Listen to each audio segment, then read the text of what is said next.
So I saw you and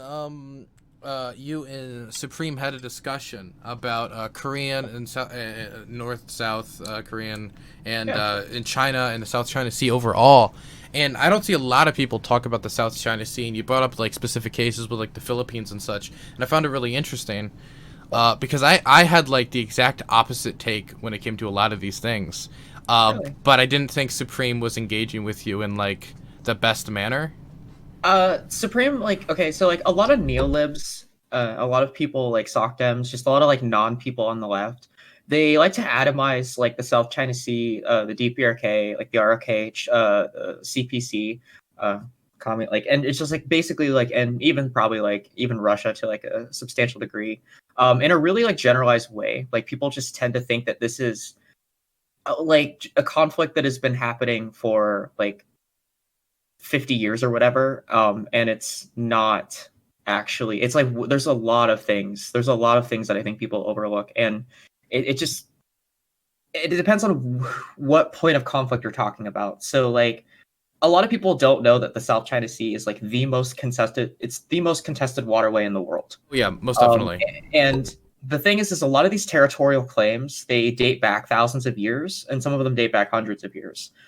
So when you have modern states that are fighting over islands and straits and like trade routes that have kind of existed before, and there wasn't really like that much contention, but now that we have like geopolitical states with militaries and all kinds of shit, um, it makes it really hard to separate like who genuinely wants this because hey, like this has just been like a people's territory that we've had like traditionally for X amount of years, or is this like a military, or are we using it as a geopolitical pivot? Um, it's sort of the same how like Vietnam, for example, has like buffered imperialists for about 1,000 years. So like China has like invaded Vietnam countless times, both pre-communist China, both like before, like during like the Ming Dynasty, and they've just been like, and they got smashed by the Vietnamese. Pretty much like Vietnam is one of the only countries in Asia that can actually say that like they've pretty much fought back against every single invasion that they've ever had, like historically, and won.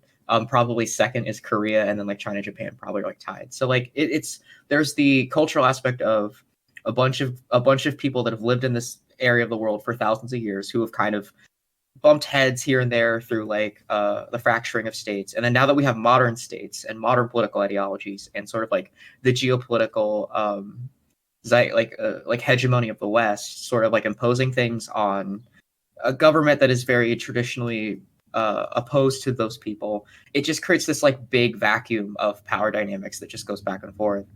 And I think it's a hard conversation to talk about because it depends on what historical perspective you want to use and like Hmm. what are you basing your sort of like prescriptive argument on. And I think a lot of people, when they try and talk about like just China or just North Korea, South Korea conflict, they really just talk about it in just the 50s Hmm. conversation, but they don't ever go back farther than that because there's a Yeah. lot of stuff that like actually, the Japanese occupation of Korea, um, the sort of Chinese Civil War, and the lessons and historical like feelings, like the trauma that like the specific people basically feel, and that's it sort of sets up their governmental stance. And I think a lot of people just assume that, oh, this government's been this horrible thing for 50 years. But I'm like, well, how did they get there? Why are they doing Yeah, that? like And if they're, why is it because when you say there's like a South and North Korea, then you're like, wait, not what does that really. mean? Like, There's like a Korea then? Wait, like is it's always been Korea. So, like, yeah, for example, exactly. like Koreans have ethnically lived on that peninsula, for depending on Yeah. like anthropologists you ask, like anywhere between like 10 to 6,000 years. So, like, we basically have lived in this like little fucking enclave from like Manchuria to the peninsula for forever. Hmm. So North and South Koreans, like, we're just like, and it's I hate kind of saying North and South Koreans because like we're just Korean. I actually like it's really popular in the North and the South that most Koreans don't actually really say they're North or South Korean. We just call ourselves Korean. Like this idea of directional difference is something that's only really used in like Western academia and like in the West to sort of define what each state is. So I always look at, if I'm talking about the DPRK or the ROK, or talking about like um, North or South, I'm usually referring it to like the state, not like the actual people, because like there's no difference. Like same language, same food, same culture, same history, same writing style, same everything. Like we're basically the same. There's no real difference, and I think once you start to differentiate between people, you sort of create that separation of like the good and bad Koreans. It's the same thing like the good and bad Chinese, the good and bad Vietnamese. Like so, the Vietnamese that like fled communist Vietnam are the good ones, and then the ones that like stayed in communist Vietnam are the bad ones, and so on and so forth. Like we like to atomize like ethnic groups of people based on their political like slant, and we assign them either like a good or a bad dichotomy, and so that dichotomy existing also makes the conversation even harder because like because whenever I talk about the DPRK specifically, I don't talk about the DPRK as a state. I talk about the DPRK as in these are Korean people that want something. Mm-hmm. And I look at the DPRK and the ROK, they are the state responses to Korean liberation from Japanese occupation. And that's what these countries basically represent. They're just states that people inhabit that were formed out of the basis of material conditions by each side to sort of chase what they view was freedom or liberation. And unfortunately, they were largely coerced by outside actors, China, the Soviet Union, fascist Japan, and like the United States. And so I see the conflict not as a North versus South, communist versus capitalist, but like a bunch of people using Korea as like an economic buffer state or like a cultural buffer state to sort of like drive, I guess, what they want. And like there's like lots of quotes by like MacArthur and a bunch of other people, basically saying that's what they wanted to do. Like the Korean War, for all intents and purposes, was an illegal UN police action that basically started what the modern MacArthurism and anti-communist like movement within like Asia and like Southeast Asia. Like that's where this all comes from essentially. So you've I just want to pick up. You said a lot. There's so much shit. Sorry. Yeah. I didn't mean to like ramble. Yeah, got into UN police actions. Like, okay, you got to slow this down a little bit. So I do want to say that I do think that when people look at historical events, the same reason why like people like to look at rioting in isolation, for example, right?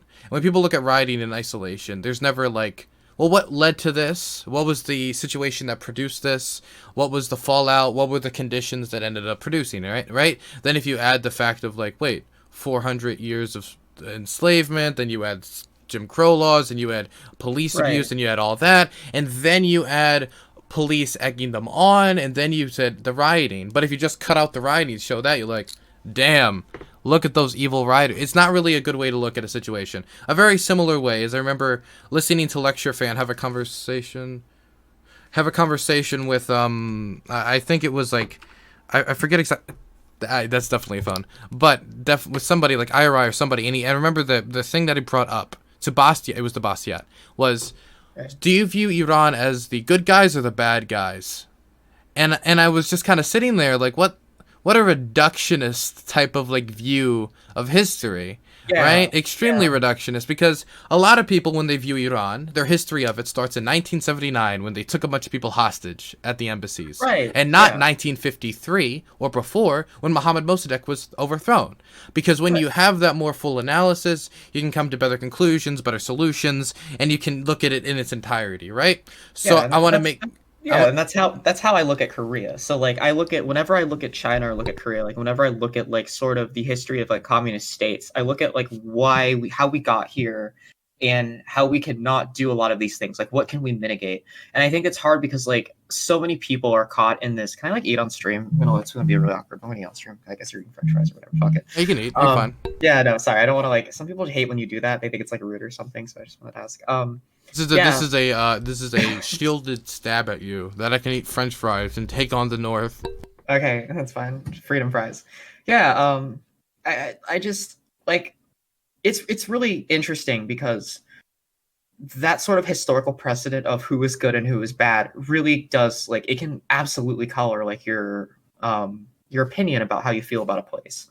And I think that's like it's so evident in like the whole like BLM thing, how like people that just have that generational like impact of like I just know of like slate. Like I just know like, hey, we passed the 1965 Civil Rights Law, like everyone's free, you know. But then people don't look at the 13th Amendment or everything else that's going on, like in Maryland and various places. So, you know, Like a lot yeah, of people like view like racism as like for a while people enslaved black people, but then like we had a big fight about it and the good guys won, but then like Jim Crow was a thing, and then they Obama and the rest of the good people passed a bill to end racism because Martin Luther King marched, but Malcolm X shouldn't have been so mean about it. And then the last racist shot MLK and it was all over. Like it's like this really weird kind of like dichotomy.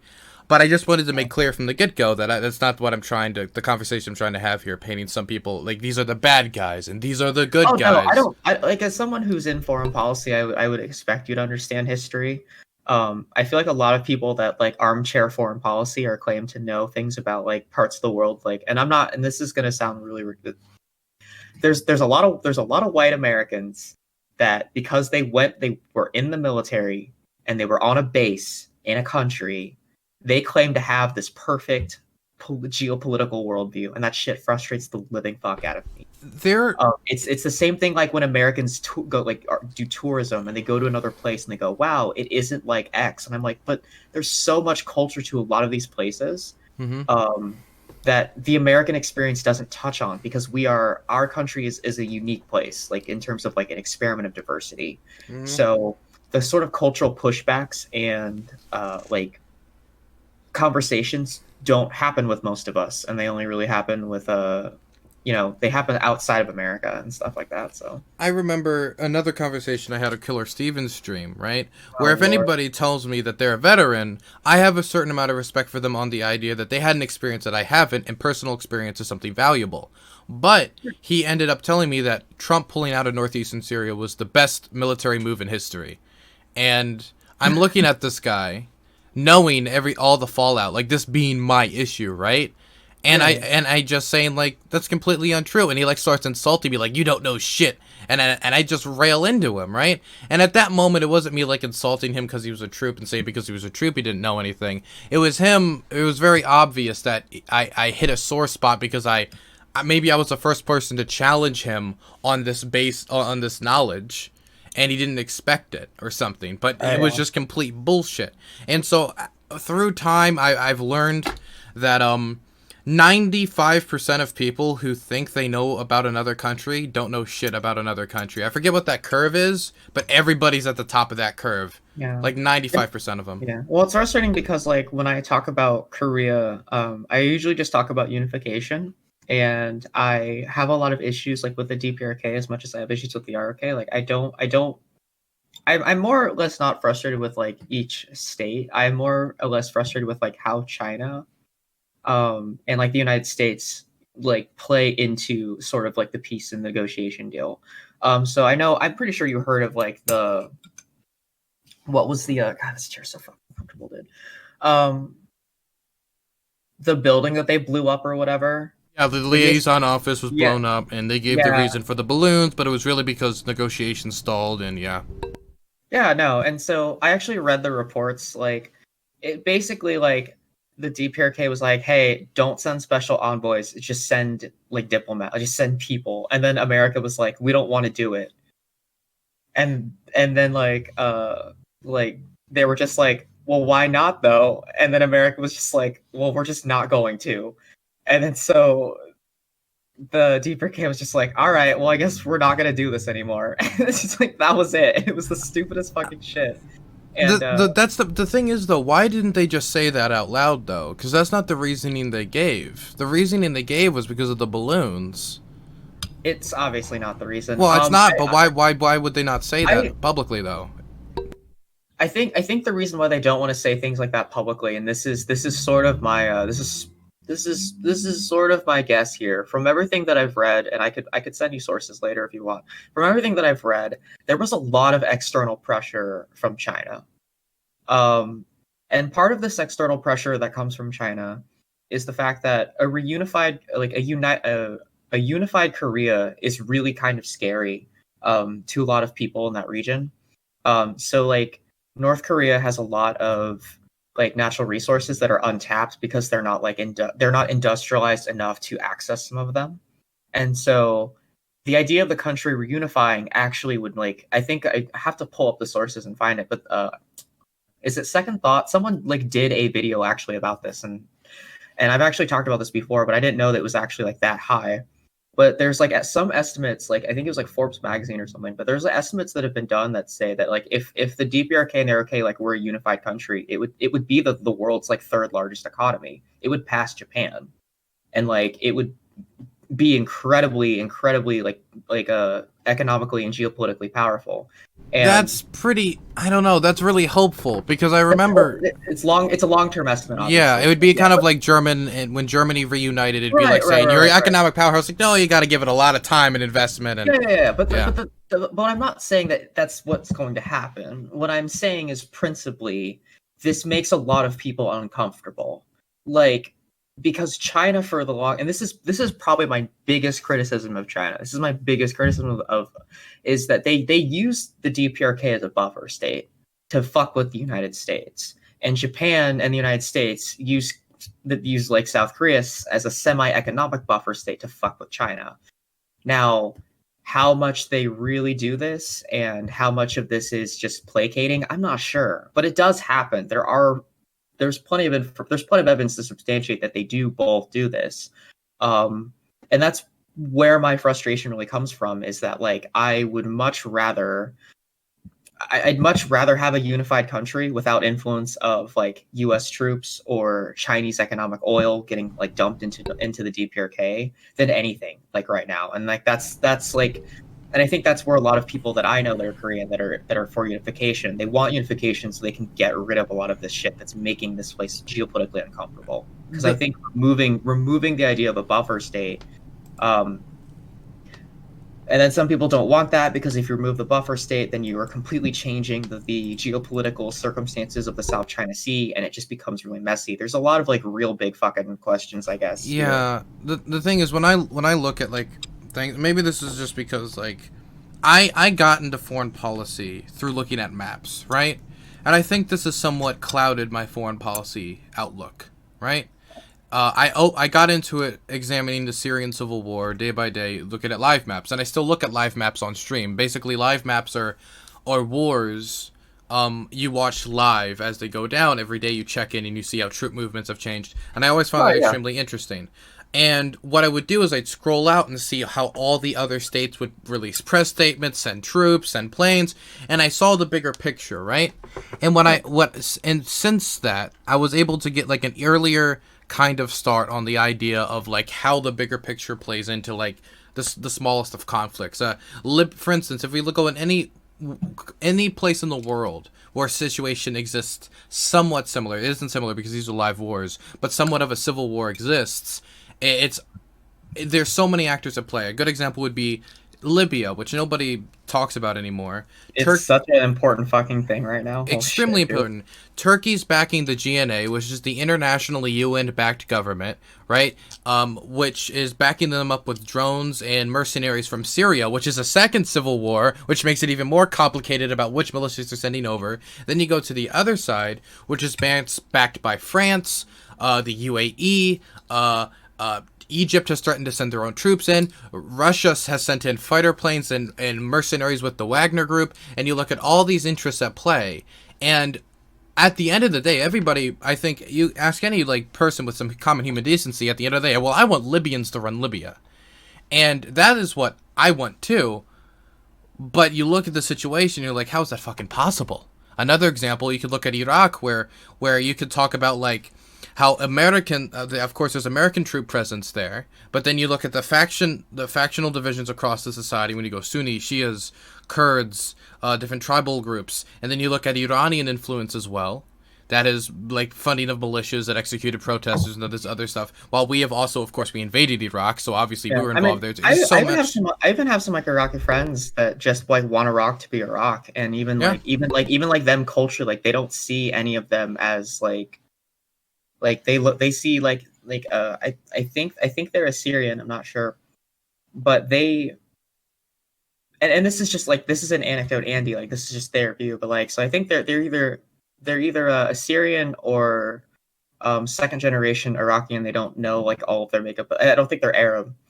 and their family is from there, and they basically boiled it down to everyone that they've talked to back home just like wants to just live in the current border. Like they understand that the border is problematic, and they understand that there are groups that want like their own autonomous regions, but they said because it's better just to stay the current course, like to have the border be where it is and to just be, you know, like in Iraqi state and just like get along or whatever. And that's like sort of like, and then to me, I was like, that sounds very hopeful. And I didn't want to like say that like, I don't want to like tell them that like that their analysis is like bad or anything, but like that's the same thing like when I talk about Korea. Like I very much just like want a unified country. But like the actors that are at play here are fucking massive. It's Russia, China, the United States, and Japan. Like, and like, it's frustrating because like, I can't even broach this conversation with anybody. I can't at least even remotely talk about like the DPRK or even like the Korean politics in the South that were like fucking horrendous. Like people forget that like South Korea, for all intents and purposes, was ruled by military dictatorships and coups for like for like over 30-40 years. It was incredibly undemocratic. They've murdered several million people, like their own citizens, like the CIA and the KCIA. What was it like Park Chin-ho? Like he was a former Japanese imperial officer, and he wanted to basically instill a military coup. Like there's so many bad things that happened there, unfortunately. Oh, you got to raid, Dylan, if you want to read that out. Wait, who to raid? Hey, Tory News, thank you so much for the raid of 32. I appreciate that. Thank you so much. I love Torin so much. Torin's great. He's probably the only other foreign policy focused streamer on Twitch. So I always enjoyed. He was actually the first person I talked to before I started streaming, and he was extremely productive when we talked together. Just finished up a lecture on the federal jobs guarantee. Hey. Well, Torin is honestly like my favorite person on this platform. Like that's not like a host. That's like an actual individual streamer. So. I think Dylan is losing this debate tomorrow. I don't think we're really debating right now. I don't know. Tori is also the one person that like we always try to talk on things and we never get a schedule, or like I either jump on something or they jump on something at the very tail end, like the last like 10 minutes, and then I like don't ever get a chance to. Yeah, the DMs are always open, Tori. I just don't ever know. Scheduling other talks on my stream. Hey, me and Tori schedule talks during people's streams all the time because we'll never ever get time if we don't. When I talk about South Korea, right? I talk about it in a fervent anger. So let me back it up for you. What is your opinion? Like, how do you feel about this? Like, because I don't know. I don't think we actually see like completely different like opposing views. So well, let me finish my statement on like when I talk about South Korea, right? I talk about it in the context of events like No Gun Re, right? Events that are completely like ignored when we talk about like the Korean War, for example, something that Bill Clinton refused to apologize for, right? Where we had a policy, and this wasn't just one incident, we had a policy of shooting refugees because we were fearful that the refugees would contain spies from the North, right? We had a policy of these things, and I look at these things in disgust, and these are things that are not really discussed except by the people who experience them in the protests and the people who are asking for like reparations and repatriations and stuff of that sort of recognition even. And Bill Clinton pulled the old, George Bush, like, oops, what an unfortunate event, an unfortunate incident, and wouldn't even apologize for the event, right? Which, in my opinion, even from the most hardcore offensive realist type mindset, right? Even if I was John Bolton-y Bolton, right? Who I was just like, how about what kind of war? How about a war where there is no world? A war in every, like the most like offensive person I could think of. And that's the CIA, the agents are coming. And even from that mindset, apologizing, just a mere like idea of apologizing for it would make sense, because then you could help continue to build the American-Korean bond and like building up that relation. But they wouldn't even apologize. It's better to just ignore that this event happened to make sure that nobody even knows about the history. right? And Yeah. that's how I view the South Korean like dictatorships, is like American ideas of events all around the world start, their historical knowledge starts when they got in a fight with us, and that's about it. And I try to go past that. But you were asking me a question. Yeah. Yeah. Oh yeah. No. So like, I'm always curious. Like, so do you? I guess do you have like a really like? So what do you have issues like with? I'm trying to figure out how to phrase this. What's my view on Asia? Like, what's my general foreign policy on Asia? Yeah, Kind of. yeah, kind of. Like, I don't know. Like, I'm always curious, like, how you feel about China, and like, cause like, I'm very much like, so like, Mm-hmm. we all know that like, and this is like, so like, my support of the DPRK does not come from the fact that I'm a Marxist Leninist. It doesn't come from the fact that like I am a communist. It doesn't come from the fact that like I have a political line, that I fervently believe in. It really comes from the fact that like I'm Korean, and I view the state response of the DPRK as a anti-imperialist response. Now, I bet it being a good one or bad one, that is up for, I guess, whoever is of that mindset to decide. But at the end of the day, when I say I stand with my people, I stand with I stand with both countries. Ultimately, at the end of the day, like I want unification, and I would like it to happen peacefully, or at least as with less blood as possible. Um, and I really fervently believe that at least one of the processes that could make this maybe go in a more forward direction is not necessarily the relief of U.S. influence, but the relief of U.S. troops. I think if all 33,000 U.S. troops left South Korea, I think that would give a lot of breathing room for negotiations to actually take place. And I also think the negotiations should not happen on the terms of the United States or China, Russia, or any other state actor. They should be called on the terms of the Korean people for self-determination, liberation. That's always going to be my stance, like forever going forward. So I just like to clear that up because I feel like a lot of people just assume when I say I stand the Sure. DPRK or something, Yeah. that I'm just like I love like fucking the Kim dynasty. It's or good for the whatever. memes, though. Yeah, it's good for the memes, and I genuinely like respect a lot of the things that Kim Jong Un is I mean, doing. you got a currently. certain flag behind you.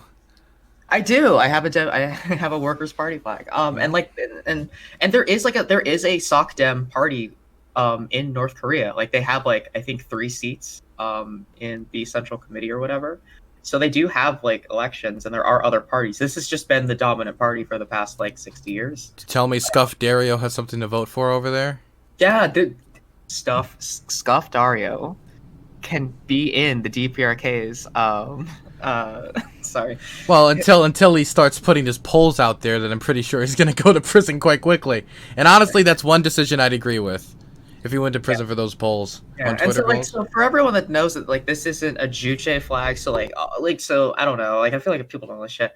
So all Juche means, Juche is just and this is the really awkward part about this. Juche is actually not a Korean word. It's actually a Sino-Japanese word. So it's kind of weirdly half Japanese, half Chinese. It's a term that was used to describe Korean people living under Japanese fascism. And the term was reappropriated by freedom fighters, anarchists, and Korean communists that were fighting against the Japanese in the 30s. So like Kim Il Sung and like the rest of those nerds. And so they adopted a word called Juche, which is basically just they turned it into self-reliance and self-independence, and that's all it really means. It basically just means self-reliance, as in the people's determination, which is a very it's basically just a reappropriated term under occupation, and they used it as a Leninist leaning policy. So like, the right to self-determination, which is we have lived here, we have the right to, liberate ourselves from people that we view are oppressive. That is sort of like the line that they draw. So that's all essentially where that word comes from. And then that's just like the state symbol of the party. That's all that is. It's just like the symbol party, And so it doesn't mean the Kim dynasty. It doesn't mean like the Kim family. It doesn't mean the DPRK. It's in communism, every workers' party has a flag. So that is just this Communist Party's flag. Yeah, And which means you would align somewhat ideologically with that Workers' Party, right? yeah, true. And so the Workers' Party of Korea is just the Marxist-Leninist party. I don't necessarily, so like if I want to go into like the nitty-gritty, I don't think that Kim Il Sungism is truly like an ML like party line anymore. I think it's a little bit revisionist because they actually threw out a lot of like big pivot points of Marxism in favor of this like weird sort of like Juche-esque like Kim Il Sung like thought. So like I do have my own disagreements personally like with the sort of ideological line that the flag stands for and all that jazz. So like I don't know. I just like to like I just like to clarify that like it's just a symbol of like pride for me as a person, you know, anti-imperialism. Like I don't know. If Dylan can have an American flag in the background, god damn it, I can have a fucking Korean Workers' Party flag in the background. Well, to be fair, that's the American. If this would be like a Democratic Party flag or something, right? Right. Yeah. Yeah. So it's not exactly the same thing. It'd be like if you had like a certain Korean flag behind you, right? Right. Yeah. Yeah. It's the same thing. So like, yeah. I mean, like I said, it's just a flag. Like if someone wants to like break into my house and call me a commie and burn it, I'll let them do it. It's their right as an American. You know, so my general policy on Korea, and this is probably something that's gonna tell you is you're probably gonna disagree with a good amount. I have been as everybody knows me as a hippie, and in most areas, like I'm probably when it comes to general like establishment American foreign policy, they would call me more like progressive. When it comes to Asia, I still think personally I hold that up, but I've been called that they say that I'm most hawkish when I'm looking at Asia, right? And what I mean by that is that that's when realism in my mind becomes most present, right? Because I look at the South China Sea and it's very evident that realism and all the actors involved are practicing realism. And I believe that for the state actors, which I believe need protection, U.S. protection to survive, we need to have a somewhat realist mindset. Not completely realist. I believe the mixing of like foreign policy outlooks when it comes to international like relations is important. But when it comes to the defense of Taiwan, when it comes to the Scarborough Shoal, when it comes to the Senkaku Islands, when it comes to a lot of these things, which I believe are integral to, I think, of a lot of these nations' sovereignty, when we look at a historical perspective as well, and a national security perspective, I look at it through a more realist lens than I look at the rest of the world, right? For a good example would be that I am extremely supportive of freedom of navigation operations. Well, and like, my only pushback is I hate everyone's notion that unification is impossible. I don't necessarily think it is. I honestly think that and I honestly think a lot of people are hawkish in Asia is not because they want to be, but because they don't see any other option. Exactly. And like I said, like I don't really think, and this is why I think it has to start with Korea. I mean, like the conflicts in Asia, like the anti-communist conflicts in Asia, started in Korea, and I really think they should end in Korea. I really think that the unification of Korea would create a interesting geopolitical pivot point, and I think would broaden, and I think would, in broad terms, help a lot of the situation. And I don't think this is. I don't know. I just don't necessarily think that going to war is definitely going to basically tank this whole thing. Like we all know that, right? Because we have nuclear actors. I think even if we didn't have nuclear actors, I don't think that would matter. I think conventional war would be just as awful. I think this is something that is only achievable through peace and only really realistically achievable through like the Koreans actually setting the terms on their engagement, not necessarily with anybody else. Like, and this really also boils down to China stepping away too. Like, I very much want China, like to just fucking just say, hey, the DPRK doesn't really matter, and I don't think that's ever going to happen. And that isn't going to happen. It doesn't match their like I said, outlook. It's like I said, it's wishful thinking. Like, and I do, and there's a lot of people that are working really hard in this field to try and do things. And my only issue is the more hawkish we get with China in general, the more hawkish, like people in Korea, like if a war happened to break out between like the United States and China, for all intents and purposes, like Korea is definitely like where a lot of the proxy stuff might actually happen, because it is Yeah. a hard land border with stakes. Because China and the United States are separated by like fucking miles of ocean, there's no stakes for them really. You can amphibiously send, like, where are you gonna send people? Like, where are you gonna have a battleground? Like, where are you gonna tussle? Well, you're gonna tussle in the South China Sea. You're gonna tussle in Korea, maybe Japan, depending on what happens there. So even if something hawkish did happen, it's going to happen there. Like, there's no way around it. And that's why I'm always, whenever I talk about this issue, I always advocate for like giving sort of that sovereignty back to the Koreans first, because maybe, just maybe, that might simmer things down. Now, with the Philippines and Vietnam and Taiwan and those sorts of deals, I'm not really quite sure. I can't speak for my brother's actually from Taiwan, and he Yeah. kind of fucking hates me, so it's fine. Aw. Sorry to hear Well, that. no, well, just over like politics. It's not because Oh. of like he's like transphobic or anything. It's Okay. literally because of politics. Because I'm a hard fucking like PRC and DPRK stan, so he just like thinks that I like. he's You like can definitely. understand from a Taiwanese perspective why that would not Yeah, be. yeah, yeah, yeah. So like we've gotten into like arguments. Like we've gotten into like not like arguments, but like really passive aggressive things where he's just like, if you lived in the DPRK or China, look, they have this super negative LGBTQA policy, and I'm like, well, no shit, dude. Like, I don't like, what kind of gotcha is Well, that? the thing is, I hear that all the time, and like, for instance, I'm bisexual. I say I don't talk about it a lot, but I feel like I have to reference it more and more, and I hate it. Um, but like, that doesn't mean like I'm gonna look at like, well, did you know in Afghanistan they don't have a good view of you, Dylan? Oh, so I should just be cool with their civilians dying? Great take. Fuck you. Yeah, no, I hate that take. It's like, okay, well, like, I'm not living in, like, honestly, trans rights are more under attack in the United States than they ever will be in the DPRK, because they don't fucking exist. So I'm really concerned about my own, like, fucking, right to exist in this country. More than, like, I don't really care about some fucking fictional gulag or concentration camp I'm gonna be in like China or like fucking North Korea. Like, who gives a shit? You know? Okay, so that's one thing I don't know a lot about gay rights in North Korea specifically. It's not my So they have region. like so they have an official policy, but Uh-huh. it's very okay. So here's what we're gonna Oh get at. boy, here They we have a go. policy now to out. Okay, so we have to also okay. How do I explain this? This is a little. This is. I don't want to go too like in like the detail with like the Marxist Leninist sort of things. I don't know how much your audience knows this stuff.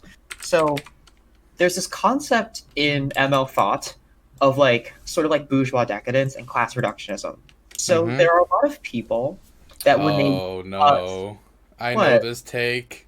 So there are a lot of people that view the way queer folks in the United States act Mm-hmm. or do things Decadent. as bourgeois and bad and all these things.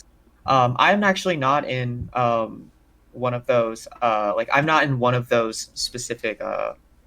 I'm not in that camp actually, so I don't really Yeah. necessarily agree. Because like the Occurred intersectionality has is important, occurred. because when I look at because when outside actors look at Pride in the United States, they see a very liberalized version of Pride, so they just assume that this is just how queer people act, and so they tend to have a more negative viewpoint. They've got the Intersection, scandalous gene. yeah, Ooh, yeah, yeah. intersectional aspect of queer folks. And so there are policies in some ML countries that represent that sort of anti-capitalist stance. And a lot of people forget that like Pride, for all intents and purposes, is not very radical. It's very neoliberal and very Mm-hmm. liberal. So, and I fucking hate liberalism. So like it's weird to have it's weird to listen to like really weird communists like talk about sort of like gay being bourgeois, class reductionist, Mm-hmm. counter-revolutionary, and all that stuff, and also get disgusted at the fact that like I don't like the modern version of pride Mm-hmm. and yada yada yada. So these countries, their interpretation of pride comes from what they see in America, Mm-hmm. and they just don't have that lens, so they're never going to view it Like, I'm blurry. Okay. yeah, you're fine, dude. So they are never going to they're never going to view it as a net positive, like, ever. Mm-hmm. And so Do you that's see that as a big problem for you? um Not viewing pride as like a big thing. Is that like? I mean, I would personally consider that a big positive. The thing is, right? When I was growing up as bisexual, right? I got personally a lot of negative images of what homosexuality was, right? Or just net neutral, right? And it right, took yeah. me a lot of time to accept. I remember my dad telling me like, "Thank God my only son That's ain't." everyone's growing up, yeah. Yeah, thank God my only son ain't gay was like something I heard my dad say a lot, right? Which is something that had like a weird effect on me, right? And I Yeah. feel like seeing pride and seeing images, was really cool to me. This is actually a secret for everybody. I've never said this publicly. You want to know what thing like made me like be like, oh, I'm gay, or like not that I'm gay, but oh, I like men. That like maybe like officially that clicked. It was actually Link from The Legend of Zelda.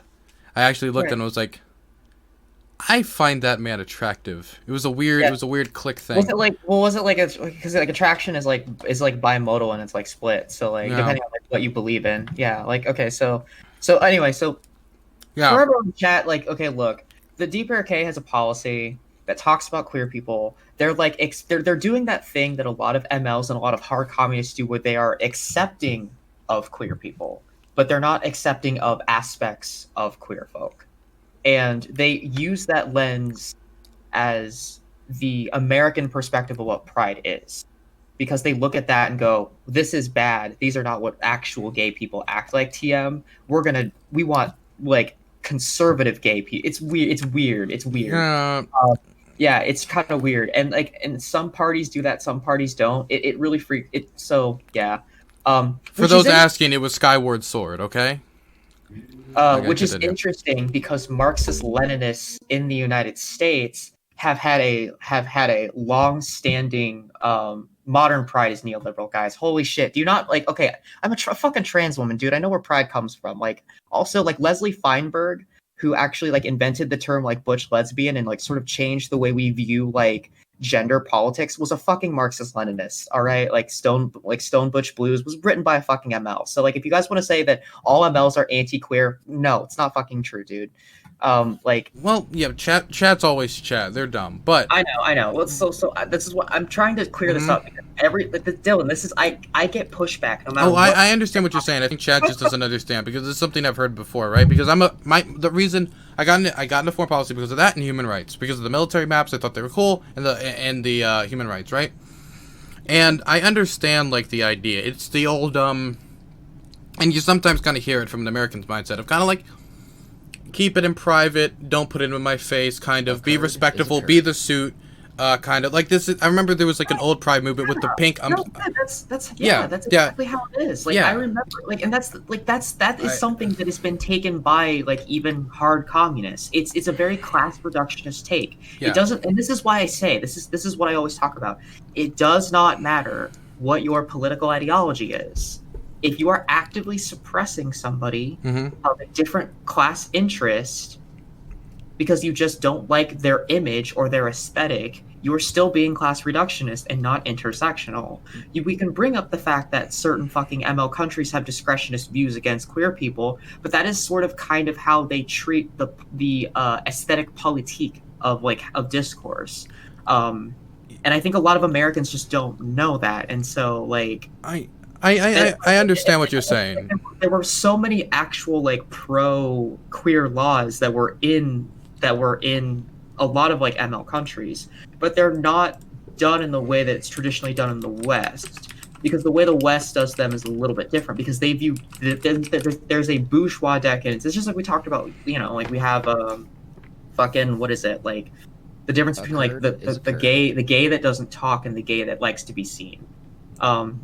And it was the same thing. Like, you know, okay, so Dylan, I understand the. Oh my god, dude. Okay, we're gonna get some dumb Stalin. Just I'll. No, dude, that's fine. That's fine. Well, you were saying something. Oh no, I was trying to say something to you. It's like, so like I understand like, when I was before I transitioned, like I had the same struggle that you did actually. So like I'm bisexual. So before I transitioned, and then like after essentially. I am also the same. So transition didn't really like change anything. Still in the dudes, still in the girls, people in between, whatever, who cares? But so like I've had that cognitive dissonance where before you come out, you're just not allowed to, because American society like very much puts you in this box of like either this or that. I know this is like a fucking tangent on what I'm talking about, but I actually didn't know that about you, so it's actually really cool that like you're part of like the fucking, I guess, like the family or whatever, LGBTQA or I guess, yeah. Yeah. And I think it's good to talk about because like there's this like sort of like persistence of like compulsory heteronormativity, and like we need to like talk about these things instead of just be like, hey, I'm bi, and then everyone's just like, cool, hell yeah, brother, like you're gay, but it's like, but we need to like actually talk about it instead of just like being proud for people. Like Yeah. it goes beyond that. So I guess my criticism is that I don't think there's like the gay camp, right? I don't know. I as far as I know, there's no the gay camp in North Korea. Right. There's To be or probably gay. political dissidence. Yeah, And stuff yeah. like that. I mean, I And know. I'm not gonna deny the existence of these things. Like if they exist, like I mean, I've heard a million. I know. Okay, so hot take. There are some defectors that are clearly fucking paid off by the CIA Okay, to like. I would. I'm trying to get something out. You gotta get something out. Sorry. So we can get to the CIA defectors in a little bit, right? We can get to that in a little bit. But when I'm talking about when it comes into North Korea, right, is that when you talk about the ideas of representation in media, when it comes to the idea of certain decency laws being used against them, the idea that being like an openly gay high-ranking official probably isn't something that really like happens often. At least I don't really know of many examples. If you could point me towards. So that representation and all the things like when it comes to like being able to serve, and I know there's like something about the first 10 years when it comes to sexuality, but and it's something that's more like extremely private. That makes it for a lot of people who are LGBT, right, in any country, if you don't have that representation, you don't have those laws of protection, if you don't have a lot of these things that are supposed to be there to help you accept yourself, it puts people in an extremely difficult position. And while we can get to the idea of people who have fled the country, I have read a few accounts of people who because of that lack of representation, because they didn't know what was going on, when they did engage, get eventually married to women, they had extremely miserable lives. They would go to like doctors and ask them like what was going on, and there would really be nothing that happened. And many of these people fled and told their stories. Now, I don't think you're gonna say that they were like all CIA, because I know you're not. I don't believe you to be that type of a person, but I look at that and I say that's not really a conducive environment to LGBT issues. And I just want to I levy the same criticism of America in this current condition, but I don't see any way really at the moment for there to be any evolution in the DPRK. I haven't seen any evolution really in it. Could you like point me towards recent evolutions that I don't know about when it comes to like how gay people are represented in that country? So they passed an ordinance. I will find the source paper. It's not very good. So basically their stance was LGBTQA people are accepted, but they're, as long as they're not falling into like certain camps of like traditionalism. So like, What do you mean? basically like just don't be bourgeois decadent and don't like show PDA. It's like basically this like weird, like you can be queer but you have to be like ridiculously conservative about it. And I kind That of like feels like the Russian like child propaganda law kind of a little bit, like Sure, don't sure, show that gayness to the children. Sure. And like I said, a lot of this is social conservatism, and I don't necessarily like it.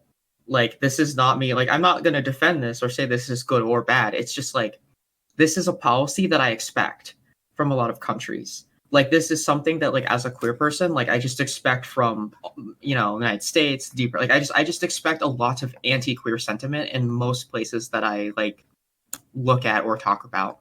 So I don't try to use the LGBTQA as a wedge issue to talk about communism or communist states, because they really don't have the same form of leverage as they do in the United States. Because being queer in the United States and being a leftist is a completely different dichotomy than it is in other states. So it's to me, I just have to be careful in how we have this conversation. But I do think it's bad. Like, I'm not gonna say, like, I don't think anyone should Mm-hmm. have their, like, freedom infringed upon in that way, in that sense. Like, everyone should have the, liberation. Like intersectionality is incredibly fucking important. And I Yeah. think a lot of MLs, like, and this is my criticism of Marxist Leninists too, like, of my own background. Um, there are a lot of Marxist Leninists in organizations, in parties. There are a lot of communists that are very against intersectionality, because there's a lot of class reductionism that happens within our own groups, and it is getting better. There are a lot of people that are coming out and they are talking about it. We have long-standing folks like Angela Davis. We have the tens of new, like, BLM protesters that, I have to find her name. I know, like, the transgender, or, like, one of the big transgender, like, legal groups in the United States, like I think it's like the Transgender, like, rights law center. I cannot remember their fucking acronym to save my life half the time. They had a bunch of committee meetings and protests that were actually led by, like, Black trans women who run in, like, leftist circles. So, like, it happens here, obviously, because we have, like, ostensibly we have laws and regulations that give us that sort of power to do those kinds of things. And in these other states, they don't have that truth to power. So when I look at, like, these reports that come out of the DPRK in China about LGBTQA policies, I just see them and I look at them and I just go, this is something that I expect from them. Will they get better down the road? I don't know. That's not my place to say. And I think queerness as I do want to say, though, I'm not saying this as a gotcha. I'm saying this because I'm genuinely interested in this, because I know, like, when we talk about, like, communist states or communist states of any sort, well, even though I'll give them a million, like, pieces of shit on, like, human rights issues or this or that or this whatever issue that I disagree with them on, when it comes to, like, sometimes racial issues, they have a lot of times been much better than the United States when it comes to addressing some of these issues, right? They still had their flaws as well, right? Like, I don't think the average North Korean, if they saw a black man, would be like, I respect the experiences of da-da-da. I understand that. But when it came to general governmental policies, due to also the fact that it was strategically beneficial because they didn't have a large black population, but they were more positive towards a lot of these things. And so when I see an issue like this, I'm looking at it like, why don't they have the same standard that they had for that for something like this? So this also, like, comes into class reductionism as well. So a lot of ML states, they like to atomize, like, differential, like, groups based on people. Sort of like a really kind of ridiculous thing that a lot of MLs do is, like a lot of, like, old, like, 70s era, like, MLs, is they like to atomize, like, who is, like, what you are. So, like, you'll have a policy, and this has always been something that I've always, like, that I'm trying to, like, when I talk to people, I'm like, I'm trying to get people to get off this narrative. So, like, if you're going to be equitable for one group and, like, sort of have, like, that respect, we need to start making consistencies within, like, communist groups to kind of everyone's sort of, level. It's sort of like making a lot of progression happen. And like I said, like, it's and a lot of it is material. So if a group of people is racially or sexually homogenous and they don't sort of have that pushback, or that cognitive dissonance of the diversity of ideas or thoughts or how other people, like, move within, like, materially, they're never going to come to that conclusion that these are inherently good. Because the thing about the dialectic is you have to sort of have that internal conversation to sort of be like, oh, well, I accept this person, but then, you might not accept them until you actually, like, meet them, see them, know who they are, and all that jazz. And that's why, like, it's the same thing, like, with diversity. Like, the reason why we push for diversity even in the States is just because having it is just good. Having representation is good, like you said before earlier with, like, seeing it and seeing a pride parade. Like, it's important. So I remember recently, I don't know if you saw my recent revelations about my history with sexual assault and rape, but I was recently on Andre's stream, and I was open about that, and another male rape survivor came on, and that was the first time I've ever seen or talked to one ever in the entirety of my life, and it felt like a giant weight, like, lifted off my chest. Yeah, it was an incredible experience. I told you that I was through that, right? Didn't I? You said what? What was that? Did I tell you that I went through something similar? Did I tell you? Oh yeah, we did have private conversations. Mel was actually one of the first people I talked to about this. I've gone more public with it. Yeah. No, I mean, like, I've actually never when you after you opened up and told me that day, I was like, all right, I'll just keep this forever. I won't say anything. Just gave me a little time, and then I said something. But you did tell me you went through something similar in private. Yeah, you did. Yeah, I did. Yeah, I totally did. So before, I guess I'll just I don't know. It's not like it's that big of a story. I guess with the Me Too stuff, it's relevant. So I don't know. Then we But get back into, because there's specific things I wanted to ask you about. oh yeah, sure. I'll just be Yeah, really fast. sure. So essentially, before I transitioned, when I was a teenager, when I was 16, I was trying to figure out where I fit gender wise, sexuality wise and shit. And I basically came out. I came out to all my friends and was like, "Well, I'm bi." And so the conversation fell into two camps. Half of the people were like, "So you're gay, right? You're actually gay, right? But you're not gay, right? Because you haven't sucked dick, right? So you're not gay, but you're gay." That sort of that bi equals gay sort of dichotomy, and then the conversations that happen, and then sort of oh no, you're just faking it, you're actually just straight, you're doing it for attention. And so it pretty much is a lose-lose. And this happens a lot. I don't know if this is the experience that a lot of people talk about as being a male person. Being a bisexual male person is really kind of a weird experience, because men have very specific archetypes that they fall into. So if you try and pick this sort of sexuality, or this is who you are, it creates this really weird cognitive dissonance with different kinds of people depending on their upbringing.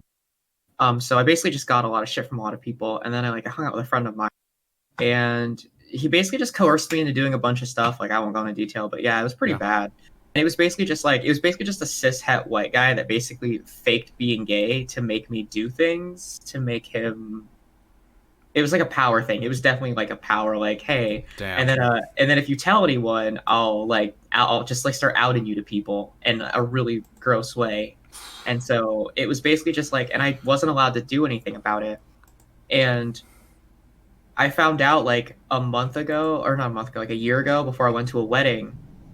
I actually, oh my god, here come the channel questions. Before I went to a wedding, and he was actually invited to the wedding, and I found out that he sexually assaulted his partner, and he hit her and shit. He had a domestic second degree assault and battery on his partner with a child, and the child was present when this all happened. So this person was always an abusive piece of shit. One time he sent me revenge porn. He was just a piece of shit. This guy has always been horrendously fucking horrible, and because he was such a big person in the church community and the community that I was a part of, as a dude, and I was already kind of a black sheep anyway, because I was one of the few people of color in my neighborhood, and I was one of the only queer people. So I just didn't have I couldn't say anything, because then socially I was fucked, right? And so I was put in this position where I was never allowed to say anything about it, and I still really kind of can't. So I'll never get justice for this. I'll never get anything. And now that I'm a trans person, it's now that I'm a woman, it's even more different. So I didn't have the traditional Me Too experience that everyone has, but I definitely had my, and this particular experience that I had really fucked me up. I actually didn't think that my attraction to male persons was a valid attraction, because I was basically coerced into something. And it really did kind of screw with me as a trans person trying to transition, because I had no idea is this something that I actually it was I don't know, it was super wild. But whatever, I don't know. I saw male present male. What do you mean I present male? What? Who said? I saw male present. What do you, Finger? Let's calm down. What? Let's calm down, Finger. Jeez. Okay. What the fuck does that even mean? I don't know, but your cam's frozen. Oh. Cool. There you go. There we go. Okay, so I wanted to ask you about a specific thing, because you brought something up very specific, and this is something I'm actually extremely interested in with Supreme, and this interested me. You told me that the United States has acted that the Philippines has acted in it was either America or Philippines had acted in a belligerent manner of some sort, or in a very aggressive manner towards the PRC when it comes to issues relating to the South China Sea. And I actually take exact opposite opinion of America hasn't been aggressive enough when it comes to certain issues. Uh, and Yeah, dude. I'm gonna make a really decent case here. I'm gonna make All a right. decent case here. Okay, so now China is a signatory of. Let me go to this specific org because I hate the. Sorry. Is a signatory to the United Nations Conventions of the Law of Sea, which is also UN close, right? So this is a very basic thing, basically saying it talks about economic exclusion zones and like when you have an island, a certain amount of it is territorial waters, but then there's economic zones where like economic thing, basically bigger. It's like little boy waters than big boy waters, basically. That's the best way I can explain it, right? For meme purposes. And China, Philippines, basically everybody involved in South China Sea conflicts or a signatory of this, right? And freedom of navigation operations, the purpose of them are to basically put down the fact that these are international waters and maritime transport, military transport is allowed under international law to transport through these waters. And when we got to the issue of the Scarborough Shoal back in 2013, America and the Philippines has a military treaty signed in 1951, which basically is the idea that if their military, like if their sovereignty is infringed on any way in any of their military territory, that America would be there to support them. It doesn't necessarily say that we need to go to war with anything. It just says we need to be there to support them. Now, China decided to basically block Filipino fishermen from access. Now, in 2017, this policy was somewhat relaxed a little bit, and some fishermen were like, I actually read about that. Yeah. it was relaxed a little bit, not completely, but it was relaxed a little bit. And this was after the Philippines kind of like did all this talking to get access to their waters. But under this 1951 treaty and under UNESCO's, what China did was completely and utterly just illegal under international law and against like a military treaty. Now, what Obama did at the time, this is actually one of my biggest criticisms of Obama, is he literally just finger waved it and said, "That's pretty bad, champ. That's a weird chant from me." He didn't do anything. And this actually was part of the reason why Duterte actually was elected, was because people were like, damn, we America doesn't support us. America's not here to support us in our time of need. Actually, yeah. Well, yeah. And that's like the weird thing. Fuck, dude. So what people I want to finish this quick. Though, because there's one last part. Because I brought up UNESCO's, and I read 50 pages last night of fucking legal documents to like know I knew like everything about this. And there was a case, and I'm not saying that to bust. I was awake really late last night, and I just wanted to say this part. And so there was a case from 2013 to 2016 surrounding what they were doing when it came to access to resources, oil. It wasn't just Scarborough Shoal. There was some other thing under it. Again, I forget the name. But it was ruled at the International Court of Arbitration at The Hague, and China lost the case because they are signatory to UNESCO's. And, of course, they did the responsible thing and completely throw the case out and ignore it and keep doing what they were doing anyway, right? So what I see what America's doing in this one case, and this is crazy to say, but upholding international law. And I see Obama's failure to back up the Philippines in this case as a failure for him to act as a responsible international actor. Right. I'm sorry. I'm done. I'm sorry. I just needed to get that out. Cool. So my biggest problem, I think, with the Philippines is that it's for all intents and purposes, it is also another nation that has its own issues with liberation. You know, I mean, like, it was taken over by the Spanish and then held by the Americans for I don't know how long. And there's a lot of contention of like there are a lot of Filipinos that do enjoy the United States, and there are a lot of them that really virulently are anti-imperialist. The vast majority. Yeah. And so it's a very interesting thing. We also there's a lot of Maoist groups that are very anti-China. Now, yeah, Chairman Mao, Mao is that's a ideology. That is a leftist tendency thing. I don't really want to get into that because I don't know how much people are versed in that, so I won't go into that discussion. But essentially, what it boils down to is we have the Filipino people that have sovereign water territory that they've had for fucking thousands of years. There's independent movements that want to separate like top halves of the Philippines to have their own autonomous regions separate from separate from Duterte and separate from US controlled parts of the Philippines, as in like bases or territory that like that definitely just like shills the US and doesn't treat Filipino autonomy. Like these are like more indigenous people. These are like, people of different island groups.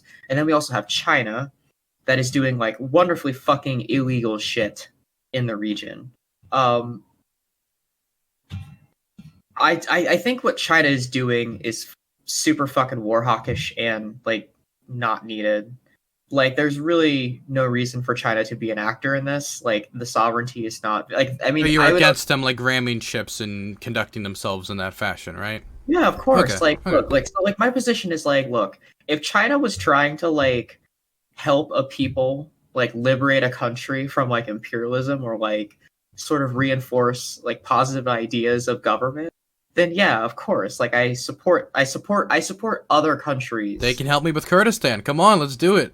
Like this is the thing, it's like so a common thread of socialist countries is like you help other countries, gain socialism. You do the Che Guevara thing, you do the Castro thing, you do the Kim Il Sung thing. Like you go to different countries and you do these things. But what's hard is like China, like post 1970, has just been doing a bunch of stuff that is very, very questionable to me. And I don't look at it through like an ideological perspective of state of China existing. I view it from more of like a God, well, I just lost the term. Holy shit. That's embarrassing. From like an institutional perspective of like statehoods. So like China as a state actor shouldn't have the right to infringe on the rights of another state actor that it doesn't have interest or any sort of tied relation to. Like it just doesn't make any sense. And like the Filipinos, Okay. like a lot of the Philippines like don't have like Duterte doesn't even represent like the entire country. He represents Oh, no. 60% of like of groups in like the southern region of like Cebu City, and like a bunch of other like I think he represents like an actual like tribal population. Because people forget that the Philippines is made up of like 4 different like big groups of people that inhabit different areas of the island. So there's a lot of like inter-community fighting as it is. So Be clear, I also despise Duterte. As somebody who had a parent who was like addicted to drugs, I don't think putting a bullet between her eyes was exactly the best response to her situation. Yeah. That's my personal stance. Yeah, no, Duterte's pretty gross. He's fascistic. I mean, that's the best way to put it. Duterte's a fascist, and a lot, and like thing is like a lot of MLs and a lot of communists around the world like think that he's a fascist. And I think that's why a lot of It's weird that he and Trump didn't get along then. Yeah, well, it's kind of, and this is why China's always interesting to me. Like China is always, like, personally to me, China's always like this enigma, because at the end of the day, like they're a state that represents a lot of things that are inspirational to a lot of people. But at the op end, China will do lots of really good things, for socialism, and then they'll do a couple things out of the blue, like tell these people they can't ancestrally fish in this place they've been fishing for like 10,000 years, 12,000 years, and say, hey, you can't live here anymore. And it's just like, what the fuck are you guys doing? Like, why are you like, if this is real socialism, then why would you keep them from doing that? It just doesn't make any sense to me. And I'm not, like I said, I'm not Chinese. I don't live in Chinese politics. So I would have to ask. So like, I have some friends that actually keep up with Chinese politics. I'm gonna actually ask them like with what their position on the Philippines is, and maybe I'll get back to you, because I am curious. Like, I actually don't know too much. I just know that the situation is like horrendously fucking ridiculous, and there's a lot of political power vacuums that are forming right now. And so like if Duterte ever gets ousted or assassinated or just killed by Mao, I don't really know what's gonna happen. Or just loses power through whatever. Or loses power, or loses power, whatever. Oh, sorry, I did that once. Yes. You went through the most radical things first before, like. Well, yeah. That's the thing. That's the thing. Like the Philippines has always been incredibly unstable because of the way this is separated. Like this is a cultural separation that's been happening in that country. Yeah. Colonialism. They had actually like a huge they had like a somewhat like Islamist uprising not too long ago. Yeah, exactly. And I've been following this a little bit. I don't know like the hard politics. Like I said, I have a lot of friends that are Filipino, and they're either very much pro or anti Duterte. That's kind of where the line is. Yeah. But that doesn't really. But the thing is that's interesting about like being pro Duterte or anti Duterte is it doesn't really tell me where your line is, right? So like, and this is the thing that sucks about being a Marxist in the United States is a lot of people's positions are colored by their backgrounds. So like I think if I was like, I don't know, white or Chinese or a different ethnic group or different racial makeup, I don't think I would have the sort of passionate opinion like about the DPRK, like my own people, my own homeland, that I would if I wasn't Korean.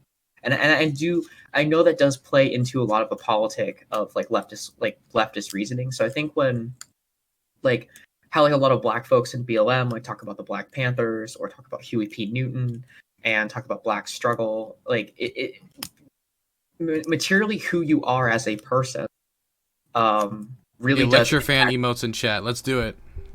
But, I just saw some lecture fan emotes in chat. Keep going. yeah, I mean, like it really does, like I said, like the experience really does paint. And so, like when I don't, like I said, I'm not Filipino, so like I don't have stakes here. But I will say that I do disagree with a lot of things that China is doing in that particular region. But at the same time, like if China actually eventually just decides to not be, you know, hawkish and just like be more autonomous to the Filipino people and maybe like actually like arm Korean struggle, um, you know, there'd be more things to do. Oh, Jesus Christ, dude.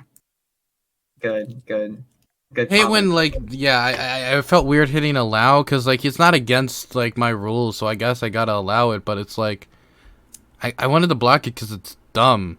Like this is the thing. Why is all my references of bad dialogue from times I talked to Lecture Fan?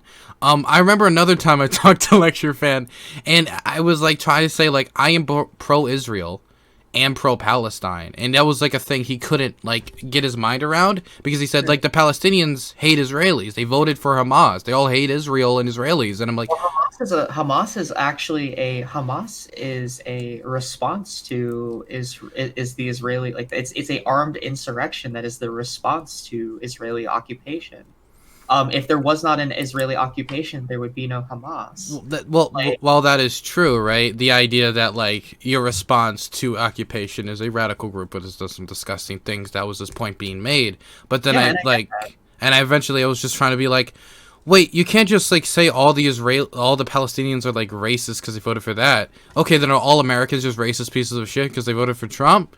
And that didn't fly well. Yeah, like I said, okay, it's like my stance is like I'm very pro Palestinian liberation, stuff like that, and like that's like I said, like most of my views. So at the core of who I am is I don't back states. I am very much purely an anti-imperialist, and an anti-capitalist. So if we're talking about things from like, so mostly my political background comes from the idea that capitalism is bad and imperialism is bad, and we have to do all the things possible, whether it is localized voting, whether it's armed insurrection, whether it's revolution, whether it's like completely changing state borders. If there's anything we can do to sort of equalize this environment to make it more conducive for our movements, I think that's what we need to do, and that's like where I stand as a communist, like first and foremost. So I mean, that's like a lot of like where I speak from when I talk subjects, because I mostly, and I use a lot of how I get to conclusions. Ask a definition. What do you mean by Palestinian liberation? Because that means a lot of different things to a lot of different people. Like me personally? Yeah, I guess you personally. If you want to say, well, I'd leave that up to the Palestinians, then you can pass the ball there. So my real response should be leave it to the Palestinian people, because I'm not Palestinian. I do not have stakes there. It's not my fight. I do support whatever they want to do. My personal like actual reason is like the dissolution of Israel as a state, and not necessarily giving the Palestinians a state. It's more or less just like, let's just let these people live here, because the states are the states are the things that are creating the boundaries that are making these people upset. So I am more or less just against the current state of Israel and like its present institution of Israel. But like I don't have anything against like the Jewish people that live there or the Palestinians that want to live in like Israeli or Jewish territory. So yeah, yeah. And you want to keep going? sure, that's really it. Like, I mean, unless you want to unless you have like a response or. Oh, well, I was just gonna throw out mine. My idea is we need less Trump-style peace deals where Israel annexes the Jordan Valley, props up illegal illegal actions and gives people mostly uninhabitable land, and in response land swaps, but we're not even talking about land swaps originally like was talked about in the Oslo Accords. So my response, and this is one of my more milk toast takes, but you're gonna have a milk toast take when it comes to something like this. I think we need to get away from Trump's dumbass fuckboy peace deal and get closer to like the Oslo Accords, right? I think we need to go even further than the Oslo Accords, which has gotten the closest to actually getting the deal. And I think if that was the closest we actually got to getting the deal for long-lasting peace, then I think it would make sense if we started to look back. Why did we get so close? What went wrong? And go from there. And I think a lot of that has to do with the issue of land swaps. But when we talk about land swaps now, we're talking about land swaps for land they're just gonna steal now, like the Jordan Valley, and not land swaps for the land that was taken before, right? So it's the goalpost has been moved so much that the Palestinians are just in a complete kerfluffle where they're just exhausted due to these negotiations. The only thing I think that came out of this was somewhat good, and I don't even know if it came out of this, the idea of using a tunnel to connect the West Bank to the Gaza Strip. I'm not necessarily against that, but that's the only decent thing that came out of this, and I think the only thing that we should actually keep from this peace deal. Fucking give the Palestinians the fucking beach back, you nerds. Let them fucking swim in the water. So we were talking about popularity earlier when it comes to the Philippines. Oh, you want to say something? That's my hot take is just give the Palestinians like access to the water. Like fuck's sake, guys. Mm-hmm. Let them fucking swim and shit. And the Jordan Valley, that's theirs. In the Jordan Valley, yeah. And when we talk about, we were talking about popularity earlier, and I know you and Supreme had kind of a back and forth on like, speaking on behalf or for the Korean people, and how like you didn't live there and you lived here. Now, I do believe you can speak on behalf of that. Don't confront you on that. And I don't think that was an extremely productive conversation because it felt just kind of like shooting the shit there. So I wanted to like directly talk about like, what do the Korean people want? And we've talked about that a little bit, but I since I can't speak as a Korean, right? And I would say you would have more authority to speak here, but somebody who doesn't, but you also don't live in Korea. So I have a lot of friends that are in like the Korean unification movement, and they talk about it a lot. So and so what I did is I got some polling of it. I got available polling on U.S. troops specifically in the relationship, and what I found was that. And this was actually something I didn't expect. I didn't expect it to be this universal. That 86% of Koreans have a favorable view of the United States, and that 91% of Koreans are actually believe that the American-Korean military alliance is needed. Right. So I want to say two things. One, what were the age groups of the people? Because I know that younger people poll at more pro-U.S. policy, and older people tend to poll more pro like unification, like pro DPRK. This was actually a policy sponsored, and so I made sure to get the most unbiased one. This was one that was sponsored by. Now it depends on your view whether you're gonna think it's biased. Sponsored by the government itself, the current government of Korea, that sponsored the poll to get the data. And if Yeah, no, you can. Do you want to send me the? Sure, I can send you the poll, but I looked at it and it didn't seem there to be really any problems with it. Right. Yeah. No. So my opinion on it is just like I think a lot of the times when Koreans refer to liking the situation, I think it's not that they. Let me be specific. They said 91% believed the current relationship was necessary. That this is something we need. Yeah, and I really think that's just a response to the current climate. You know, like because like you could take a poll, like a lot of the polls that have been done about like how Koreans feel about unification like 20, 30 years ago were way more pro unification than they are now. I've actually read that poll so I'm actually glad you brought that up so we can talk about it. Put it in chat if that helps. But this also, the same poll is also, I would like to say, I remember bringing this up to somebody else and they said, well, it's just pro-US bullshit. And I said, well, in the same poll, it showed that a vast majority of Koreans were also against the cost-sharing demands of Donald Trump. So that's what made, that was another factor that made me kind of look at this poll in a better light. This poll is interesting because, so a lot of Koreans, there is an increasing movement of Koreans that do not like the fact that we have to cost share.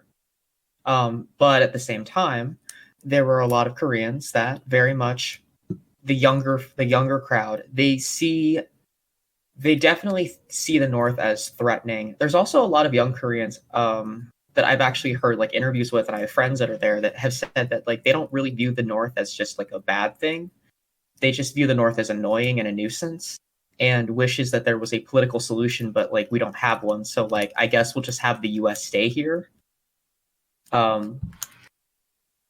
That's really I like it's weird. So like I've read so many different polls from across different time periods of basically like how much we have felt over the period of time, and it fluctuates back and forth, really depending on what world events are happening. Yeah, it does. I think a lot of the rhetoric that's been happening in the last 4 years during the Trump administration has really sort of got a lot of South Koreans like pearl clutching. And I think the reason why is because they view Moon as the only leader that can deal with the problem, because the previous leader, she did not deal with it. She was basically just kind of letting it happen. And the reason why she let it happen was because she was more in line of the economic interest that she was getting from the United States. A lot of that corruption was like U.S. companies embedding with like the Korean, I can't remember the term, of like the heavy industries thing. And then when the tariffs got rescinded by Trump as a leveraging tool for negotiations, it just got fucking worse. You know, so the thing is, this was a poll conducted, I believe it was in 2018, which would have been the height of the like Trump Kim kind of like buddy, like, oh, he's sending me love letters type shit. So this would have been like when American North DPRK relations. And it's weird that like our lowest point and our highest point for relations were like in a period of 2 years for the last 10 years. That's a really weird thing. But like when it came to communication, that was like our highest point. And they still an overwhelming majority. And you can find different polls that say different things that are a little older. But the majority, a vast majority, it was so overwhelming that even if you added every single North Korean into the poll who all said no, we don't need it, it would still be a majority of Koreans that wanted the presence. It's such a like a large amount that believe that this is a necessary thing. And so I guess a lot of my argument is based on the idea that like when I look at like American military presences around the world, a lot of people like, I don't really want these here. But these like Korea is like the third most like favorable towards the US country, and they obviously like the majority think it's necessary. So why wouldn't I be in favor of keeping troops there until a settlement is reached? I don't know. I mean, like I said, like I view this more like not on a polling data, but just through like politically, just like through the way the political like dichotomy works. Like I don't feel that like having U.S. troops there does a net benefit to anybody. Like the amount of war games that the South and the United States does together, like that really just like doesn't help fucking anyone feel comfortable. The amount of prep drills that people do, like the North is never going to fucking do something offensive. Like I know that's probably a reach, and maybe I sound probably ridiculous for saying that, but I really don't have any sort of inclination that they're going to do anything offensive. I think if anything was to happen, it would be a defensive move, but what they are going to defensively act on, I'm not quite sure. The thing is, right, I do agree that North Korea's best policy would not to just be invade, right? Because even if initially they could get a lot of gains, because when we talk about American troop presence, the last numbers I saw, you said something like 32. The last numbers I saw from the last report was like 23,000. We have like it was 23,000 troops we have there. I think we have one army, like we have one infantry division and a couple of planes. And then there's 600,000 South Korean military staff on top of 3 million reserves, and upon hundreds of like F-35s and F-10s and a bunch of other like aircraft, right? So the American military presence, while it is substantial when we talk about like military presence with 23,000, it's comparative to the South Korean military, it's not really that humongous. It's not about. I'd like to finish. For instance, if we compared it to Germany, which isn't on the border with an enemy, we've had 35,000 troops there for a very long period of time. Trump just said he wants to take 10,000 out. Congress is trying to fight him on that. But it isn't that's the thing. It is the guarantee, basically, with these troops here, that if there is an offensive of some sort, there would be a large American response. We would be able to deploy this, and that. It's kind of like when we had troops in northeastern Syria. The 150 couldn't stop the Turkish army, but with those troops there, it was a guarantee that if you fire upon those troops, we coming for them cheeks, kind of. It was that kind of messaging, right? Right, yeah, I get it. You wanted to say something? I'm sorry. It's just I wanted to get that out. All I want to say is like it's not about to the DPRK and to like other actors. It's not about the U.S. troops. It's not about the number of U.S. troops that are there. It's about the significance of what the U.S. troops represent. So, the idea is if debasing and removing of troops. Hey, Chud, thanks for the raid. I really appreciate that.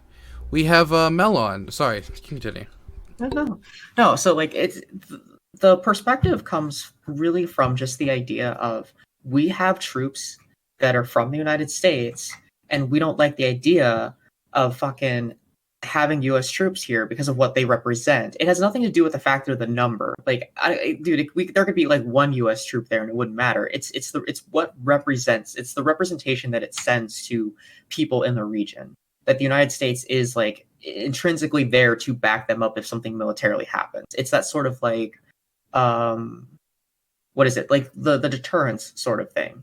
That's really like, and so like when we talk about Korean determination, like independence, they're not talking about like, they're talking about the first step is just removing American troops because it helps remove American influence. It helps give the people, because that generational trauma of occupation, that is something that is historically taught in the DPRK. So when you add that step to remove that sort of, like when you start moving towards that axiom of like, hey, we're going to sort of debase the fear a little bit. This will sort of help give a little bit of room to people that say, hey, we're not actually here to fight you. We're not here to be we're standoffish. You know, it's kind of like how like the North just wants the South and the US to run less war games. It's not the fact that they think that America's going to bomb them into the Stone Age. It's the fact that America did bomb them into the Stone Age and did genocide civilians in the North. Like, there were like civilian targets that were purposefully, you know, like firebombed in the Korean conflict, like from 50 to like 53. Like General Curtis LeMay, like the United States Air Force, when they ran out of targets, like military industrial targets, they started dropping bombs on civilians. They killed people. When civilians would like take food from North Korean troops after the first push because they were starving and didn't have anything, if the KCIA found out that you were taking food from the Americans, they would take you out and execute you. So this generational trauma is how the North feels about U.S. incursion.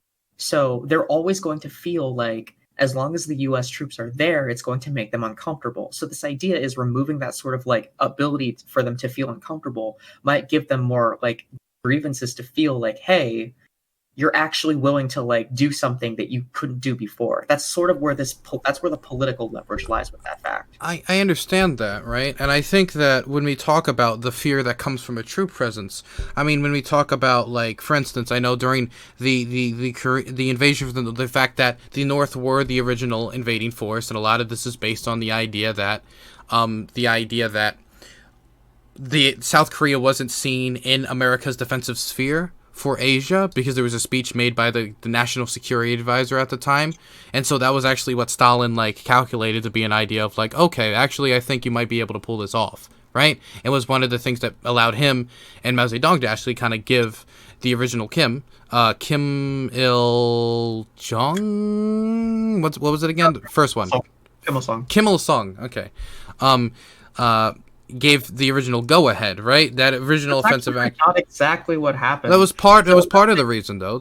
Mao Zedong didn't enter the war until like. Well, I'm not saying they entered the war. They gave kind of like a you can kind of go ahead. Oh, okay. So this is Stalin's policy. Like, I've read this several sources. All Stalin did was basically just give the DPRK like tanks and Papashas and T-34s, and he was just like, if you want to do it, just do it. But I don't really give a fuck. He like Stalin had a really sort of Stalin actually didn't have a good understanding of the Korean people. He actually kind of hated the Koreans and thought they were really fucking annoying. He ended up actually ethnically cleansing and removing ancestral Koreans from like a certain part of Russia during purges. Stalin didn't have a like Stalin. The reason why Kim Jong Un actually moved and Kim Il Sung actually changed the synthesis of Marxism to his thought was because they started to go on sort of an anti-Stalinist synthesis of Marxism. They actually didn't get along. Like this idea that like Stalin was like helping Kim, like was holding their hand is like not actually true at all. There was a lot of contention. The reason why Kim Il Sung didn't trust Stalin was because Stalin didn't actually, because this was during Stalin's fallout with Joseph Tito in Yugoslavia.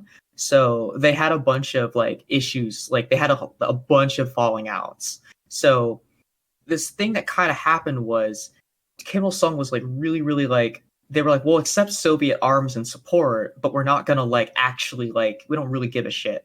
And so there was a lot of betraying of like both party lines, and Stalin just kind of let the Korean War just happen. So we can argue, and there's well, like I'm talking about a specific event, a specific speech that was made on January 12th.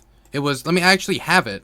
It was the speech on the Far East. It was made by Dean Acheson. And this speech, basically what happened was he talked about America's defensive perimeter in Asia and left out Korea. And that actually led to a bill that was going to be passed for us to give like South Korea some arms. It got rejected by Congress, partially because of the speech. And due to that fact, it wasn't even just the speech, though. They didn't want to arm the Koreans because there was going to be an insurrection. Because the Koreans literally established a communist state and was stamped out by the CIA and the U.S. government. And while that was happening during that time period, they thought giving them arms would be a bad idea because it would give them an excuse to actually have an armed insurrection. Like this, like Korea actually was pro-communist. Like after Japanese occupation, they were pro-socialist. When we talk, okay, let me finish though. When we talk about this speech, I'm talking about why Stalin and Mao didn't really have a negative view of invasion. This speech was one of the primary contributors to that fact. They saw this speech as an idea that Korea was not integral to American defensive policy in Asia. Therefore, if the North did roll into the South, they didn't really expect there to be a ton of pushback. They didn't expect there to be a huge response, because if it's not integral to your defensive policy and you're just falling out of a Second World War, and the American people didn't really view going into another war positively, that's much of the reason why the Korean War is called the Forgotten War, is because Americans didn't really feel like fighting another war. It's not even called a war, it's called a police action, right? Though that was one of the main integral like facts that led to this, is the idea that they didn't expect a pushback. Yeah, no, they didn't expect a pushback because there was unification movements within the South to reunify the North. It wasn't really an invasion, more or less a unification.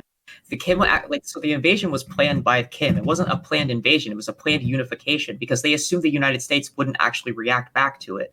But the United States started reacting to it when they killed people of the people. Like, so there was two countries established here. So like after occupation, there was a country called the People's Republic of Korea. It was essentially a socialist, more social SOCDEM sort of country that was established. But because it had like the sort of, and because of the anti-communist rhetoric that was coming out of like people like LeMay and a lot of the unsettling feelings towards the Soviets at the end of World War II, they basically like stamped it out. Like there's significant evidence to show like the CIA and like US actors like literally killed this thing. And that sowed a lot of anti-American sentiment. But there were a lot of pro-US Koreans that saw the liberation of the Japanese fascists as like, hey, they're actually on our side. So there was a lot of inner fighting within like the southern part of Korea to decide what our state wanted to be. But there was overwhelming support by the Korean people at the time in 1946 to have a unified state under the People's Republic of Korea. That is actually where the DPRK gets its name. The DPRK, like the Democratic People's Republic of Korea, is sort of like it's not a homage, but like it's sort of like a play on the same thing.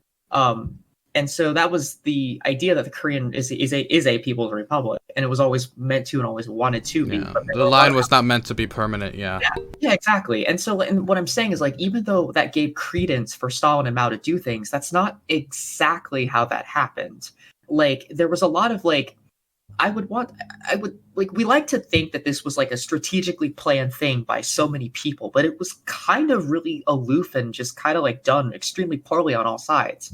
That's like kind of what I'm saying here. It's like Stalin didn't care as much. Mao probably cared a little bit more, and then the United States kind of stopped caring, but then really cared. And it was the only people that really honestly lost out of this were the Koreans. Yeah. Because they're the ones that wanted the autonomy in the first place. Well, but they by everybody else. The argument I'm making isn't that there wasn't like any support for unified. The argument that I'm making is the that only reason why I'm pushing back is because when most people use that speech, they're using it as like an anti-communist argument. I'm not using it as an anti-communist argument specifically. It wasn't like a lens communist. What the idea is I'm making that the idea that they wouldn't get pushback, there wouldn't be a ton of pushback, was one of the motivations that led to them being like, we should go in, right? Like, for instance, if they were like American tanks on the border saying, don't cross over or we will fucking kill you, then I'm pretty sure they would have been a little bit more hesitant to go across the border, correct? And so if the Secretary of State makes a speech, and I don't make this speech for some anti-communist argument, I make the speech because I found the speech interesting, because the speech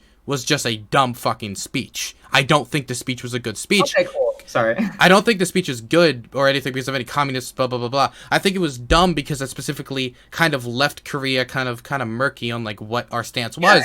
I gotta finish.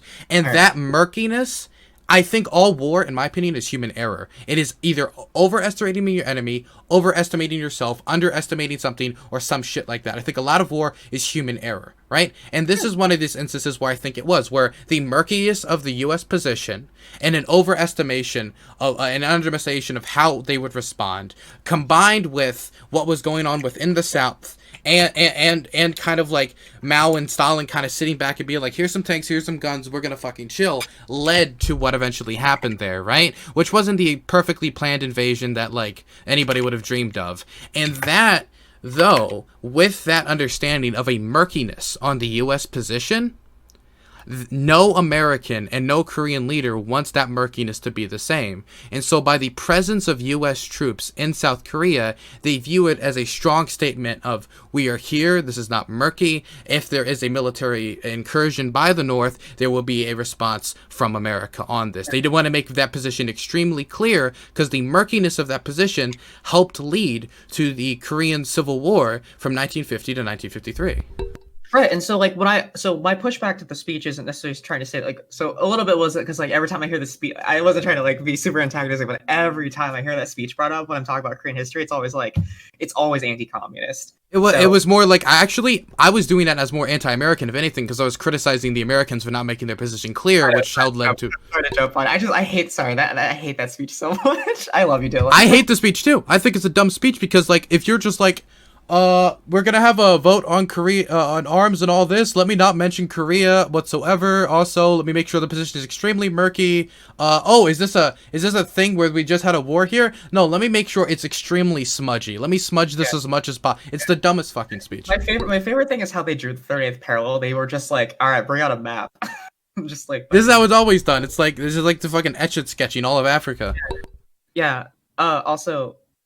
The reason why I call it the Korean Civil War, the Korean Civil Conflict, is because A, the war is not over, and B, it's not just the Korean War isn't how Koreans view it. Like no, like Koreans don't call it the Korean War. We all call it like the Civil War or like the revolutionary like struggle. Yeah. Since I'm talking to you, I'm calling this Korean Civil War because, but when I talk to like layman's, I say Korean War because that's how Americans view it because we had to send our boys over there to fucking die. Yeah, it's kind of hard because like I always use the language of where I'm from and how I feel about it. And so like whenever I do say like Korean Civil War or like DPRK or ROK or just like call myself Korean, they're like, well, what party from? Like, so yeah, no, like saying the Vietnamese they call it like the revolutionary, like the People's Revolution or whatever, and against imperialism and stuff. So like we all like I don't know, like us as all like Asian fucking commies, like we view our struggles as revolutionary, like always. We don't ever like view it as like an actual like war because like most of it was invasion by outside actors. So I'm actually really surprised to have that perspective on that speech. So the reason why I was adding like sort of like what the communist side was, because even the communists, like even Mao and Stalin, were kind of like a little bit dismissive of the Korean people, And I'm not trying to say that, like, and someone said you're being revisionist. I'm like, well, I'm not, though, because You're not. Mao and Stalin were both at times kind of dismissive of the Koreans. Like, it's historically like inaccurate to say that they weren't. Now, This is always how these powers viewed Korea, though. It's just like, it's a colony, whatever, you know. Korea has always been viewed differently by different people and different states at different times in history. Like, it's always been this way. We have always sort of been this country that is like been sort of fought over in this region for the last like 2,000 years, and it's frustrating to me as someone that exists, because I very much like, I want my country unified, because like we've lived here forever, and like not a lot of ethnic groups in the world can say they have an ancestral homeland that they haven't had to be forcefully left to. You know, I'm actually like, I would even say that, like, Koreans, for all intents and purposes, are fairly privileged compared to a lot of other groups, because like we have an ancestral country we live in. We have a culture that hasn't really been forcefully removed or taken away except for occupation. And so I think that's the reason why a lot of Koreans are so anti-imperialist and have like a lot of sentiment against certain things, is because our entire existence has been under the occupation of an outside actor. So it's not like nationalism in the sense that we are better. It's national in the sense that like we want our sense of identity to pretty much exist. And I'm in the Kurdish, like, I've listened to Kurdish issues. I understand the framing. Yeah. All right, yeah, I know. I just like to I say it for chat. I say it for anyone that doesn't know, or anyone that's never heard me speak before about these issues. Like, you know, and my lines are pretty much the same. Like, I'm not like pro. Mm-hmm. You know, I'm very pro my people, and I hate saying that because it comes off like I'm being some like like some nationalist, like I hate the Japanese or something. But you're more saying like I just want my people to be able to prosper. That's simply what you're saying, and you feel like they've been denied that right? Yeah. I feel like this is a right that's been denied to me and my people by outside actors, and it's like it's kind of frustrating to watch the what, like the three biggest countries in the world, I guess four: Russia, China, Japan, like fight, and I guess to some extent I want to get back to the UN, like fight over this little country over like geopolitics. I want to get back to my thing, though. The idea of that speech helped lead, and a lot of other American policy when it came to Korea helped lead. I mean, like, if we even talk about how America, quote unquote, I'm not going to say got, but, you know, basically made sure that South Korea became a thing, quote unquote, the Republic of Korea, was like, those communist troops were marching that way, and they were like, okay, we ended the war, let's make an agreement here as quick as possible, and kind of like, there was never like a huge military presence to back it up, and then you also add the fact that the speech was murky, and the war ended, and Americans didn't really look like basically, that murkiness of unsure, because in international theory, it's very clear from like a realist, not from any lens, that the less you understand your opponent, and the less you like know about them, that's where more errors can happen, right? And so since they didn't know much about like what the American or international response would be, when it helped lead to the fact that they rolled in there, right?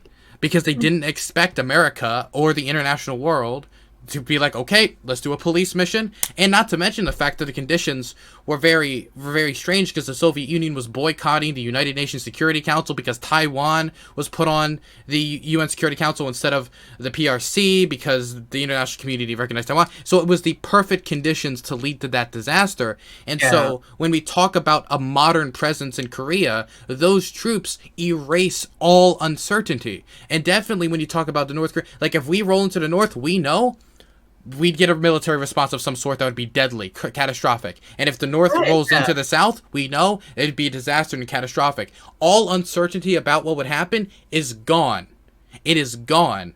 And to me, that kind of gives me some security of mind until we can finally find a resolution. I understand that sentiment. Pope, thanks for the raid. I appreciate it. I understand that sentiment, and I totally get that, like, that's what makes you feel better. But, like, I really think that it doesn't make anyone feel better. I think it needs to be an outlier, sort of like, my position is always and forever will be, peace process starts with the troops leaving. And, like, I mean, I might die on that hill like a fucking stupid dumb bitch, but, like, I really don't see historically how having a united front, like having U.S. troops there, is going to make this process like easier down the road. I really do think it's still sowing that like until that generational trauma of the North like gets like fucking unlearned, or they start to, or they realize that it's just never going to be like, it's always going to be inevitable that they're going to be there. Like I don't think the peace process can fruentially continue.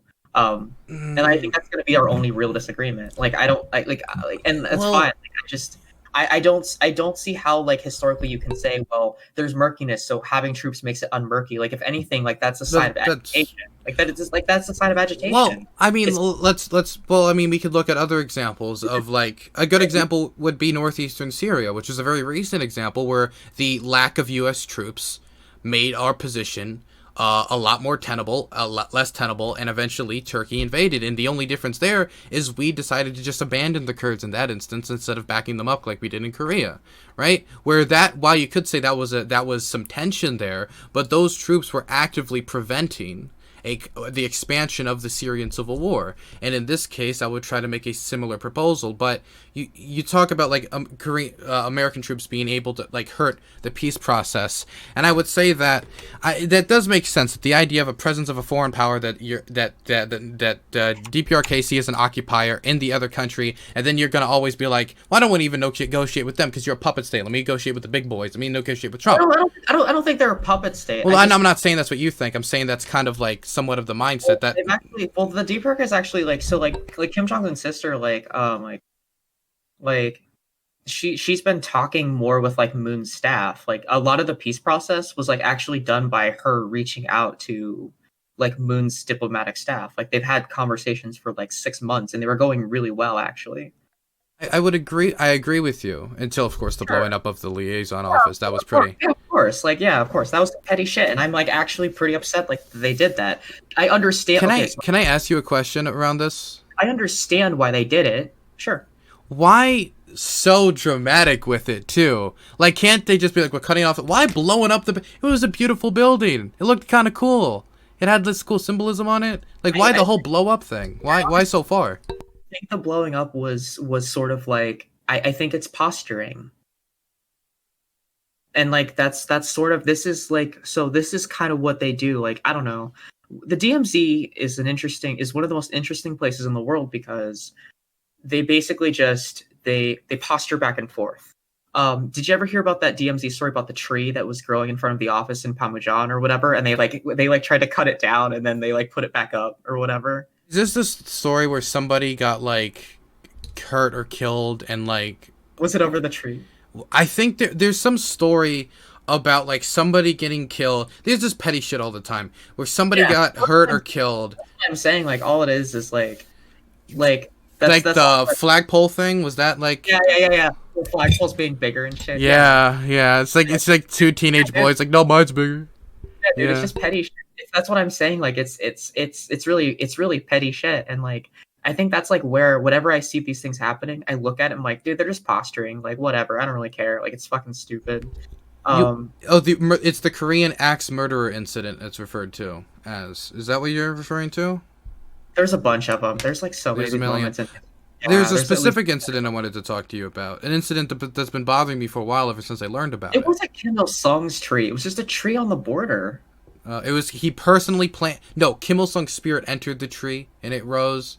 It's another one of those. The tree? I don't know. I remember the tree story. I don't know. I just remember there was like a tree. The Lorax got involved. It was a big kerfluffle. You know how it is. Lorax rules. Yeah, but yeah, and like so like I come from the perspective that like the U.S. is occupying like the South to some degree, like either like whether it be capitalism or whether it be like militarily, and like I don't necessarily think that like I think this process has to start slow. Normally I'm like usually against like incrementalism. Like I usually think incrementalism is like a fucking stupid idea. Because I'm of course I'm a radical. And it's crazy because like there's a difference between like, so the majority of Koreans like want unification, but also the majority of Koreans want US troops, but then the majority of the Koreans don't want to pay more money for US troops. So it's this really weird sort of like dichotomy of we want this. We want a cake, eat it too, yeah. Yeah. And so like when you bring up these polls, I love talking about the Korean polls because a curd is a curd. it's interesting to talk about the Korean polls because they all represent different dichotomies of the argument.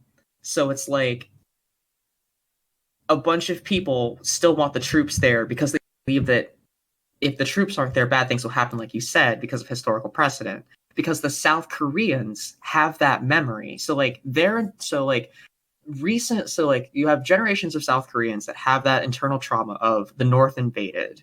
You have South Koreans that have that sort of trauma of, well, the North didn't actually invade, they were trying to unify us. Then you have the younger kids that sort of like lived their parents lived under the bad times, like the dictatorships. So their view of present South Korean democracy is good. They don't want that democracy to end because they remember the troubles. Like my neighbor and like my mom, actually, like my mom was born in the generation when like everything was really shit when she was like a teenager. And like my neighbor who was Korean would tell me horror stories about how like the economy was just like fucking horrendously bad in the 80s. So like essentially like you have all these different sort of like levels of who kind of dislikes parts of the country at different times. And you can tell that like when we talk about that polar, like when you said it was 90 something percent or whatever. 81% believe in this, and 86% had a positive view of the United States. Right, yeah. And so like it's just, I say, like there's just lots of different differences, different like cross references to like how people feel. And I think that's why this power was really incredibly complicated, because you have people on both sides that like feel hurt by something. Yeah. But a good example I would give, right, is when we talk about the bombing of Korean flight A58. Yeah, of course. That is something which, by the way, most people I've talked to, like, and I know you're not going to deny it, because, like, you're, like, a reasonable person, and I like you a lot, and that would really hurt my view of you, but, like, this was a terrorist attack. It was a terrorist attack done by North Korean agents on a plane that ended up killing 115 people before the Korean Olympics. Many people, like, speculate on the 858, and it was right before the Olympics. Some people say it was to scare people from going to the Olympics. North Korea, of course, denied this. Some people say it was because of the 1988 parliamentary elections that were coming up, which they viewed as vital to kind of like mess with that. I forget in the fashion. Either way, one of the agents involved, they took cyanide, and one didn't die, and eventually confessed to the bombings. And so the evidence is pretty clear that and this act, right, and acts like this, of course, it's going to make you think like they just blow up this plane that killed my brother. Of course, I want troops here to protect me. Yeah, acts like that are aggressive and quite. I also like understand that when you're frustrated that your message is not being heard on the world stage, you are going to do things like insurrection or terrorism. So my hot take on terrorism and insurrection is, if you are trying to perform a terrorist act or perform insurrection and your goal was not accomplished by the act being done, then it is a terrible act and a waste of fucking. So I don't disagree with like insurrection, but I disagree with insurrection that is pointless. So like, for example, what was to be gained from this? They also picked a very particular day to do this, and they did this on the anniversary of the Korean Armistice, which is in a month actually. It's July 27th. It was a symbol. I guess it was symbolic and upsetting elections. Yeah, I understand that it was symbolic, but it didn't accomplish anything. Like, this is the thing that I always struggle with. It's like, if we want unification, like, if it's insurrection without a goal, then what's the point? You know, like I don't see insurrection ever being, I don't ever really worth it unless it actually is goal driven. But this wasn't goal driven. I would also put to you. Symbolic political point. I would also point to you that like it's not only based on like did we get our goal, but it's like what did we do to get there. For example, if my goal is like I want to pass Medicare for all of Maryland, and I had to kill 100,000 people to do it in a massive killing spree, right? Then it's probably not like the best thing to do, and I should probably get condemned all around for that, right? And this particular one, it's so crazy, and I think a lot of these instances are just feelings where North Korea feels things have stalled. How do we install it? We got to do something. What do we do? And it was maybe something like this. But when you have these types of actions for whatever reason, that's going to hurt the peace process, in my opinion. Like, I don't think an act of terrorism is really going to make South Koreans say, oh, well, now we have to, like, do what North Korea wants because they just blew up our plane full of all these civilians. The majority of the people on the plane were Korean. Acts like this, I mean, when we talk about, like, the troop presence being aggressive and hurting the peace process, I guess I would have to, like, point to, like, what about things like this? Like, where this was an act of terrorism. I still think that's, like, not the same as troop presence. Like, I still think troop presence is, like, still, I still think it's like not great. I mean, I mean, it's not happy when you have to deploy any troops, but I just, like, I don't know, like, and, like, the thing is like the troops that I always talk to, like, I've had so many friends that were based in the DMZ, and they would always tell me how much this is okay, so this is more of an anecdote, Andy, but this is kind of my frustration with it too, is I would talk to troops, friends and people that I knew, and they would tell me how much they loved Korea, the people, the food, the culture, the everything, how much they loved this country, how much they loved this place, how it was a beautiful place, there were all kinds of great things. And then I would always pose the question, so what if we reunified the country? Like, what if there was a way to unify the North and the South and sort of end the war, make things better? And what if one of those steps was, you know, removing troop presence or sort of dialing down a lot of the things that are happening there? And their answers were always like, no, we have to be there.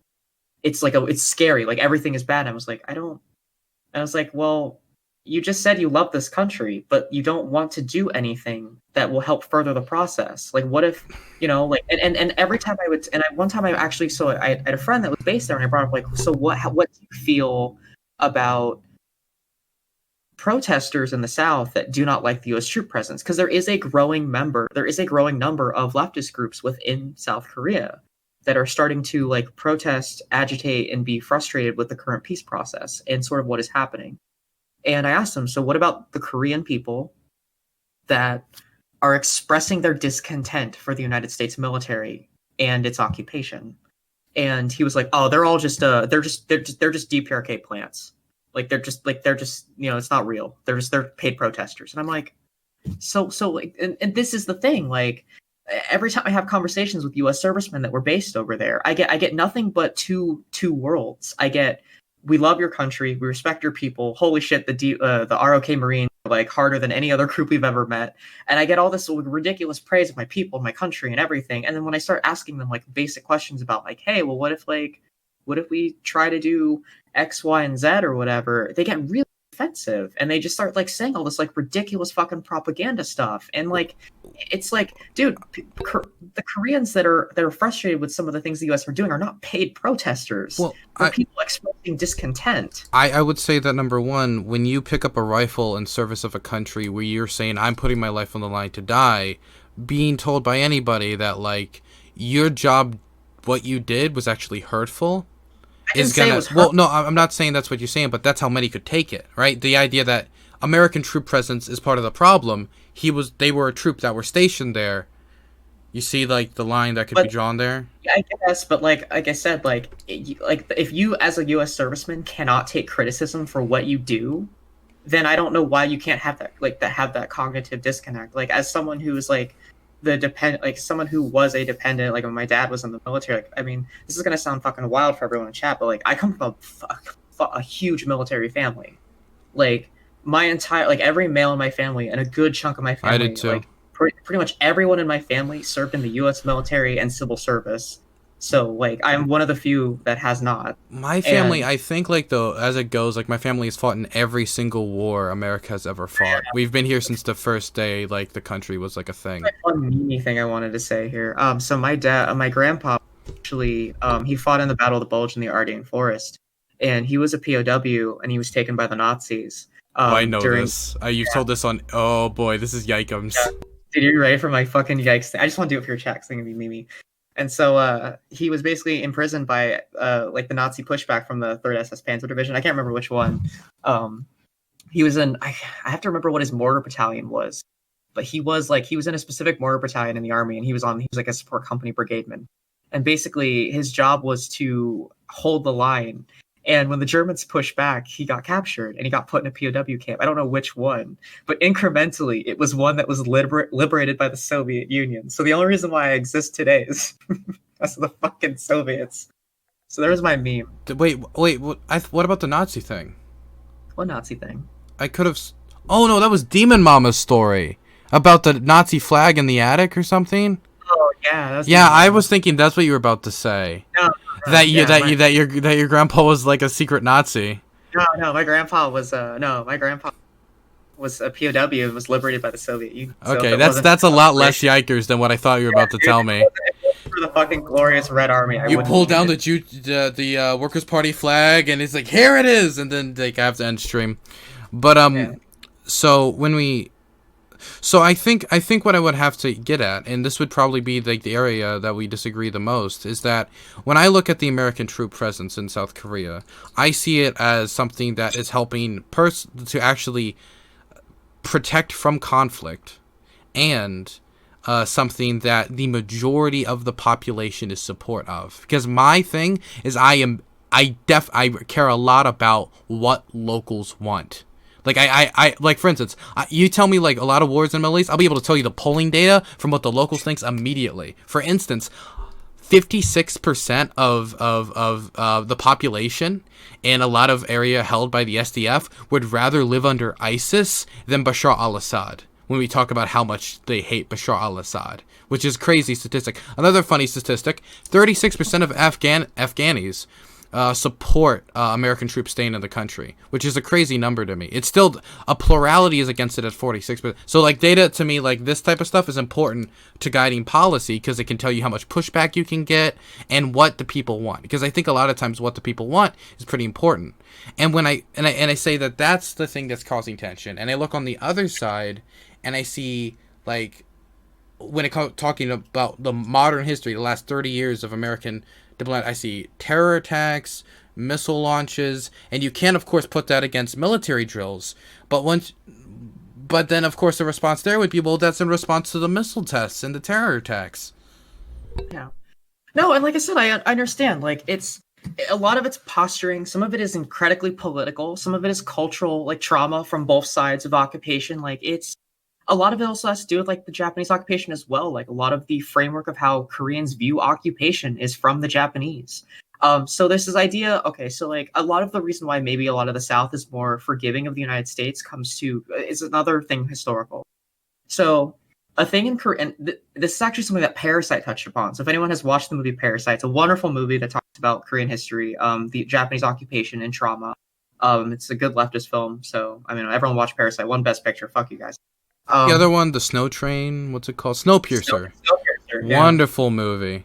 Wonderful. There's a funny story where he fucked over Harvey Weinstein. He basically, what happened was that he wanted to include a scene with, there was fishing or something involved, and Harvey Weinstein was like, no, and he's like, actually, this is something where I wanted to connect to my long lost father, where this is one of the things he did. He's like, oh, I love stuff like that. You can keep it in. And then he said, I don't have a long lost father. My dad's still kicking, or something along those lines, just to fuck over Weinstein. Yeah, I love Bong Joon-ho. He's the national hero. He like didn't give a fuck about the Oscars. He was just like, dude, I just want to go home and drink and eat like shit. I don't give a fuck. You guys are stupid.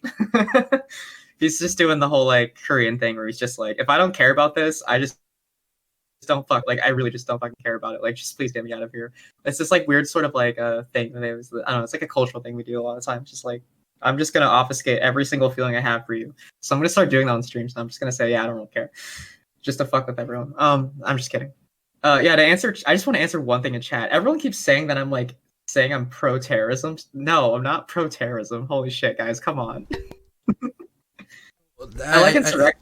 I do want to clarify, like when you say that, right? Because you framed that as like it was an insurrectionist act, the blowing up of that. That's what it was, but I didn't say that it was. I didn't say that it led to anything good. I'm saying that like, okay, so like my line is insurrection is a good thing if it percolates something to create results. But if your insurrection is not doing anything, then it's pointless.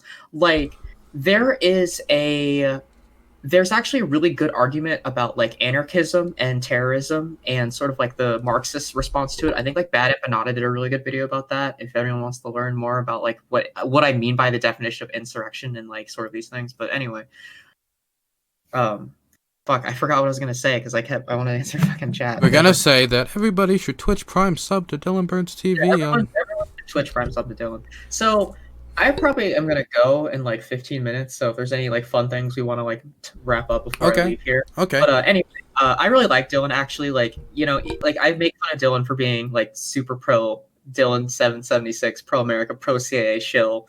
He is the embodiment of America, and I am your wonderful like ML fun radical here on Twitch. So I don't have a channel. I think this is a more productive conversation than a lot of people were expecting.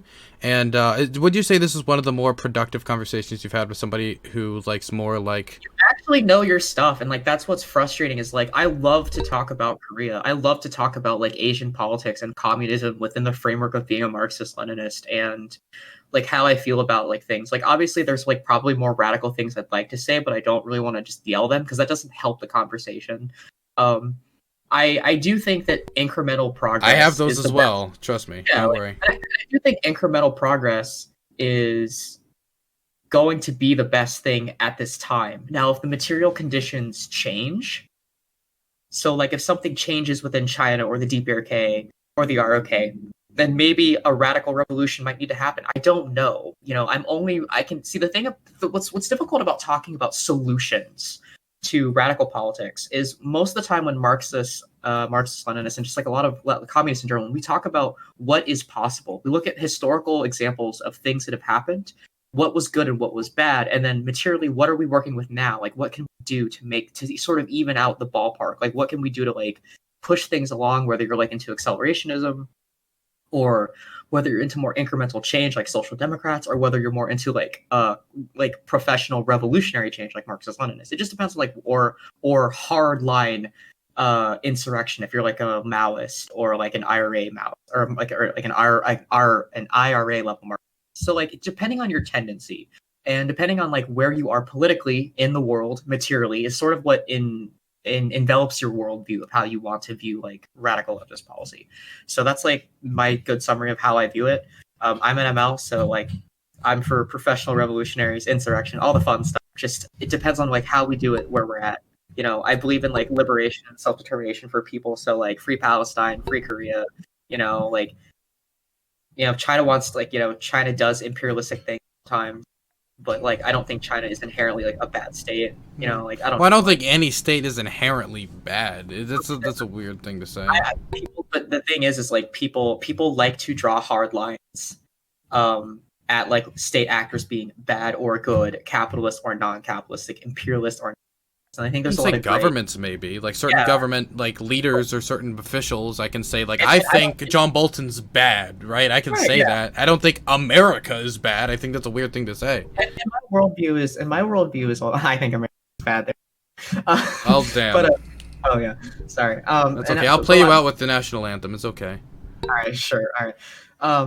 But like to be honest, like and I want people to like engage with me on these political lines. Like I want people to talk to me about it. Like I don't want people to feel that like, oh well, if you have preconceived notions like about any of these kinds of things, like I always encourage people to like send me DMs, talk about things, because like they're incredibly important to talk about. There's like lots of contextual framework that you need to have to understand this. And I think a lot of people I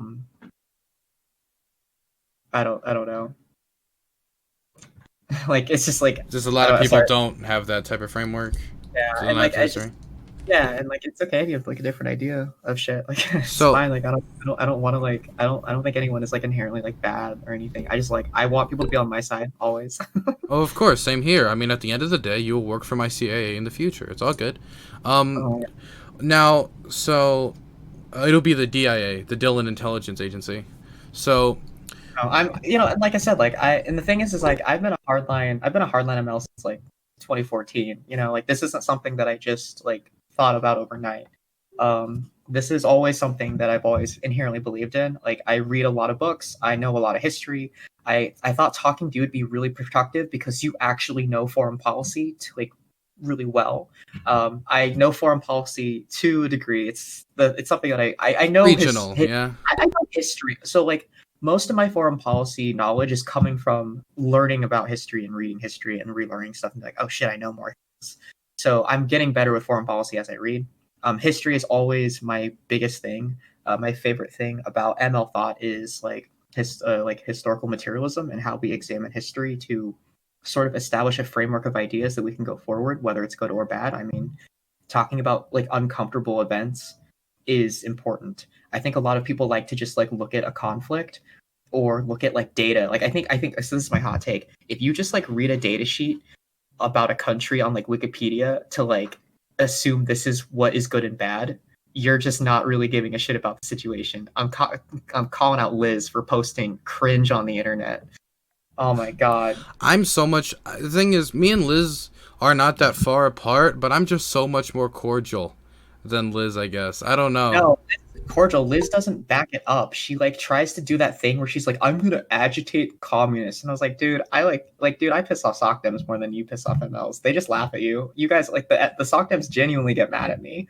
Like people are still quoting that fucking I said Stalin is 85% right in chats. I mean, I'll tell you, I disagree with that pretty heavily. Yeah, okay, we can fight about that some other time. Yeah, we can. I can bring up. I mean, after finally, I read the book. Scuffed didn't, but I read the book on the Holodomor. I've read a few now, and I'm holy fucking shit. That was a bad juju, man. That was some bad vibes. Yeah. Wait, which one did you read about the Holodomor? I think I've read two now. I'll send you the PDF of them. I have them now. Is it the famine one? Because I've read that one. It's not that one. It's some different really one. Good, though.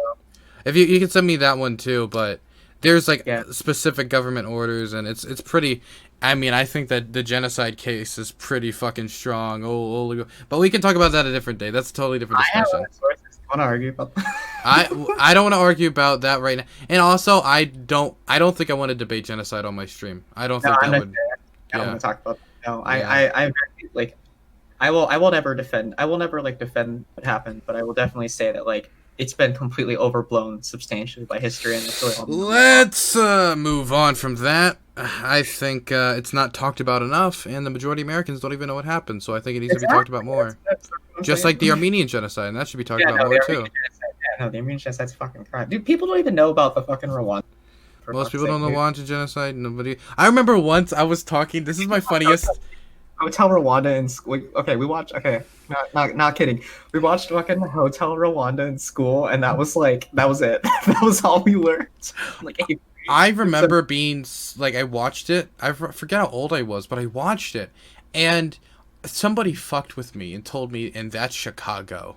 And that it just told me that was Chicago. And for like a brief month in my life, I thought Hotel Rwanda took place in Chicago because someone told me it did. It was like a very obvious like racist shit somebody tried to do to me, but I just believed it for a month because somebody told me that. Actually, holy shit! How did you fall down that? You quit drinking the Kool-Aid, man. I was like 6. Got you. It starts early. It starts early, but I mean, eventually I was like, wait a second. That doesn't sound. I'm pretty sure that's not an American accent. They all don't have American accents. Man, Chicago's a diverse city. It's just like really confused. But you got your ass blown out at like fucking 6 years old, dude, by that propaganda. Gotcha. Well, let's not say it like that. Yeah, all right, man. I'm just being dumb, okay? I got you. But what was I gonna say? I've completely forgot what I was gonna say. Yeah, I love you. Sorry. It's okay. It's all good. I mean, like, I disagree with you on probably like 90% of things, right? I disagree with you on a lot of things. But you said a lot of your foundation. Let me just say my foundation quick before we wrap this up. Is I believe in something I like to call the Mr. Rogers philosophy, right? I'm not an extremely ideological person. I just want the most people to have the highest standard of living possible, live happy lives, and do good.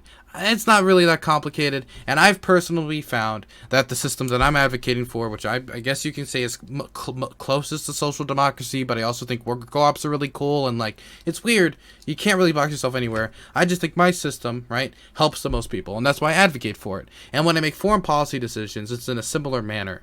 That even if that's why I'm more the hippy dippy type person, because I just want to help the most people. And if that has to sometimes be done through aid programs, stopping weapons deals, stopping this or stopping conflicts, going to the peace table, or sometimes taking a hard stance to prevent conflict from expanding, like I would have said in northeastern Syria, that's how I kind of came to my conclusion on what I think broader policy in Asia should be, and South Korea, through that general stance of like what can help maintain the peace and help people live in the best conditions possible, right? And that's why I do ultimately want there, if the people want it, reunification policy, right? But I want to make sure that if that was to happen, it transfers smoothly and without there being any chances for there to be any like general conflict there, right? And that's how I came to my policies and foundation, right? And so since you were talking about where you came from, I just wanted to put that out there. Yeah, sure. Okay, I think we've gone over just about everything. Pretty much like I mean, you're probably, so this is my hot take though. You're probably like the only sock actually really. I'm the only sockdem you like. I couldn't hear you. Cut out. You're my favorite sockdem, dude. You cut out. Can you say that again? What? Oh, you just want to keep saying it, asshole. Okay. Okay. I just want someone to make a no context Mel because I say so much shit. It's so dumb. You're the only sockdem I like. To the person who's like, I want to keep troops in your country. Like that's a man. That's what I'm saying. That's weird, isn't it? Isn't that weird? I mean, I respect you a lot, I guess. Like, No. You're at least willing to not just back up your arguments with data, but you're willing to like at least understand that historically, like I am coming from a place that's not just like posturing. Like there is historical like precedent to why I feel the way I do, and then I'm not just like emotionally placating the fact that like I am Korean. Yeah, I'm I don't. giving you because I don't like the idea. Because every time I talk about Korea, they're like, "Oh, you're just saying this because you're Korean." I'm like, nah, dude. Like, there's actual reasons. Like, well, I don't think you're coming from this point of like I just like putting people in camps and I want to blow up fighter plane. I want to blow up civilian air. I don't think like. Don't say I me. That sounded a little weird. Like you're about to defer. But I don't think you come from that. I mean, I disagree like fundamentally with like a bunch of your stuff, but I understand the place you're coming from. Right? And that you just believe that a certain people have been kicked around relentlessly, and you want those people to be able to be left the fuck alone. Right? And I understand that because I've had that conversation with a lot of, whether it be Kurdish activists who I've tried to talk through, butchered through Google Translate horribly, or certain people all around. I don't want to get too specific. It's fine. You don't gotta like go into it, but like, the point is like you could at least sympathize to a degree that like you've talked to like, and that's why I think I respect you a little bit more than I do others on this platform, because you at least understand people from the global south on a level that is vastly more sympathetic to like just other people, you know. And so like I don't know, like and that gives me a little bit more, like my foundation is caring about the like what's going on here, and not just like I care about American strategic interest, right? Like my interests, like American strategic interests, I only like favor them when they overlap with local interests, kind of, right? Yeah, like, and that's the thing. It's like you should always, and my sort of take on foreign policy is like you should always favor the localized demographics ideas or anyone speak on behalf. And like I said, I don't claim to speak on behalf of all of fucking Korea, because and the reason why I say that is like we talked about, and that's why I wanted to talk about the polls, because the polls, they fucking vary all the, like they're so strong. Like all of the Korean polls I have ever read since the 50s are always like 60% and up on an issue, but it doesn't always match the current political climate, and it's really interesting to me whenever I talk about it. The thing I've found is individuals in society mostly aren't ideological, right? Mostly aren't like, I'm in the leftist camp, so I believe the leftist playstate of issues and agree with like people who are like the majority of Joe Biden supporters like almost the majority of them like supported Medicare for all, like weird stats that like, make no fucking sense whatsoever, right? And then you just like have to slowly realize like, why was the majority of Democrats, vast majority, in favor of Medicare for all, but they didn't pick the candidate who was going to do it? Well, it's because they're not that ideological, and some will just say, well, I just like Uncle Joe because, man, he's a name I trust. Or like people will take like stances on issues that lot of strong biases in a lot of these polls. Like, I mean, there's clear biases on a lot of these polls that were done recently in Korea. And I'm not trying, and I don't mean bias as in like there's like, you know, infiltration or whatever. I mean, there could be. We don't know. I'm not there on the ground. Like, you know, and I have friends that are, like I said, most of the Korean diaspora that I talk to are involved in the unification movement. So a lot of the stuff that I talk about is like coming on behalf of them or things that talk about from their side of the story. And like I know I'm always going to get pushback for some of the things they say, but at the end of the day, we all want unification. Yeah. We don't really care about like whether it's North or South or DPRK or ROK or communist or capitalist. Like at the end of the day, we just want unification. And we just want a fair and just government that governs us for us. Like we just want autonomy. That's like really what it boils down to. I disagree on how to get there, and I don't really know about infiltration in polling centers, but that's a conversation for another day. And I really appreciate you coming on today, Mel. Sure. Yeah, anything I want. What was that? Oh, if there's anything you ever want to bring me on, like in general. I mean, I love doing your fucking podcast because it makes people mad. Hey, I love making people mad. You want to know what tomorrow's topics are? They've been released. What are they? Do you support Confederate statues being taken down? Hell yeah, brother. Should the United States take in more refugees? Hell Should yeah. the voting age be lowered? Hell yeah. And what's the last one? Let me get it quick. The last one is, should the children of undocumented immigrants be granted legal citizenship? Hell yeah, let's do it. All of it. Take down statues. Let immigrants in. There you go. That's Mel. Mel, this has been the Hippy Dippy podcast. she has now done all three. We don't need to have tomorrow's show now. I can just take tomorrow off. Wonderful. Thank you for coming on, and you have a splendid day, Mel. Yeah, I love you a lot. Thanks for having me on. You can shout out my Twitter. Oh, sure. Mel, you can find her at RedPillGaming on Twitter. And okay, shout out your Twitter. Shout out your Twitter. Hey, I'll put it in chat for a second. Yeah. No problem.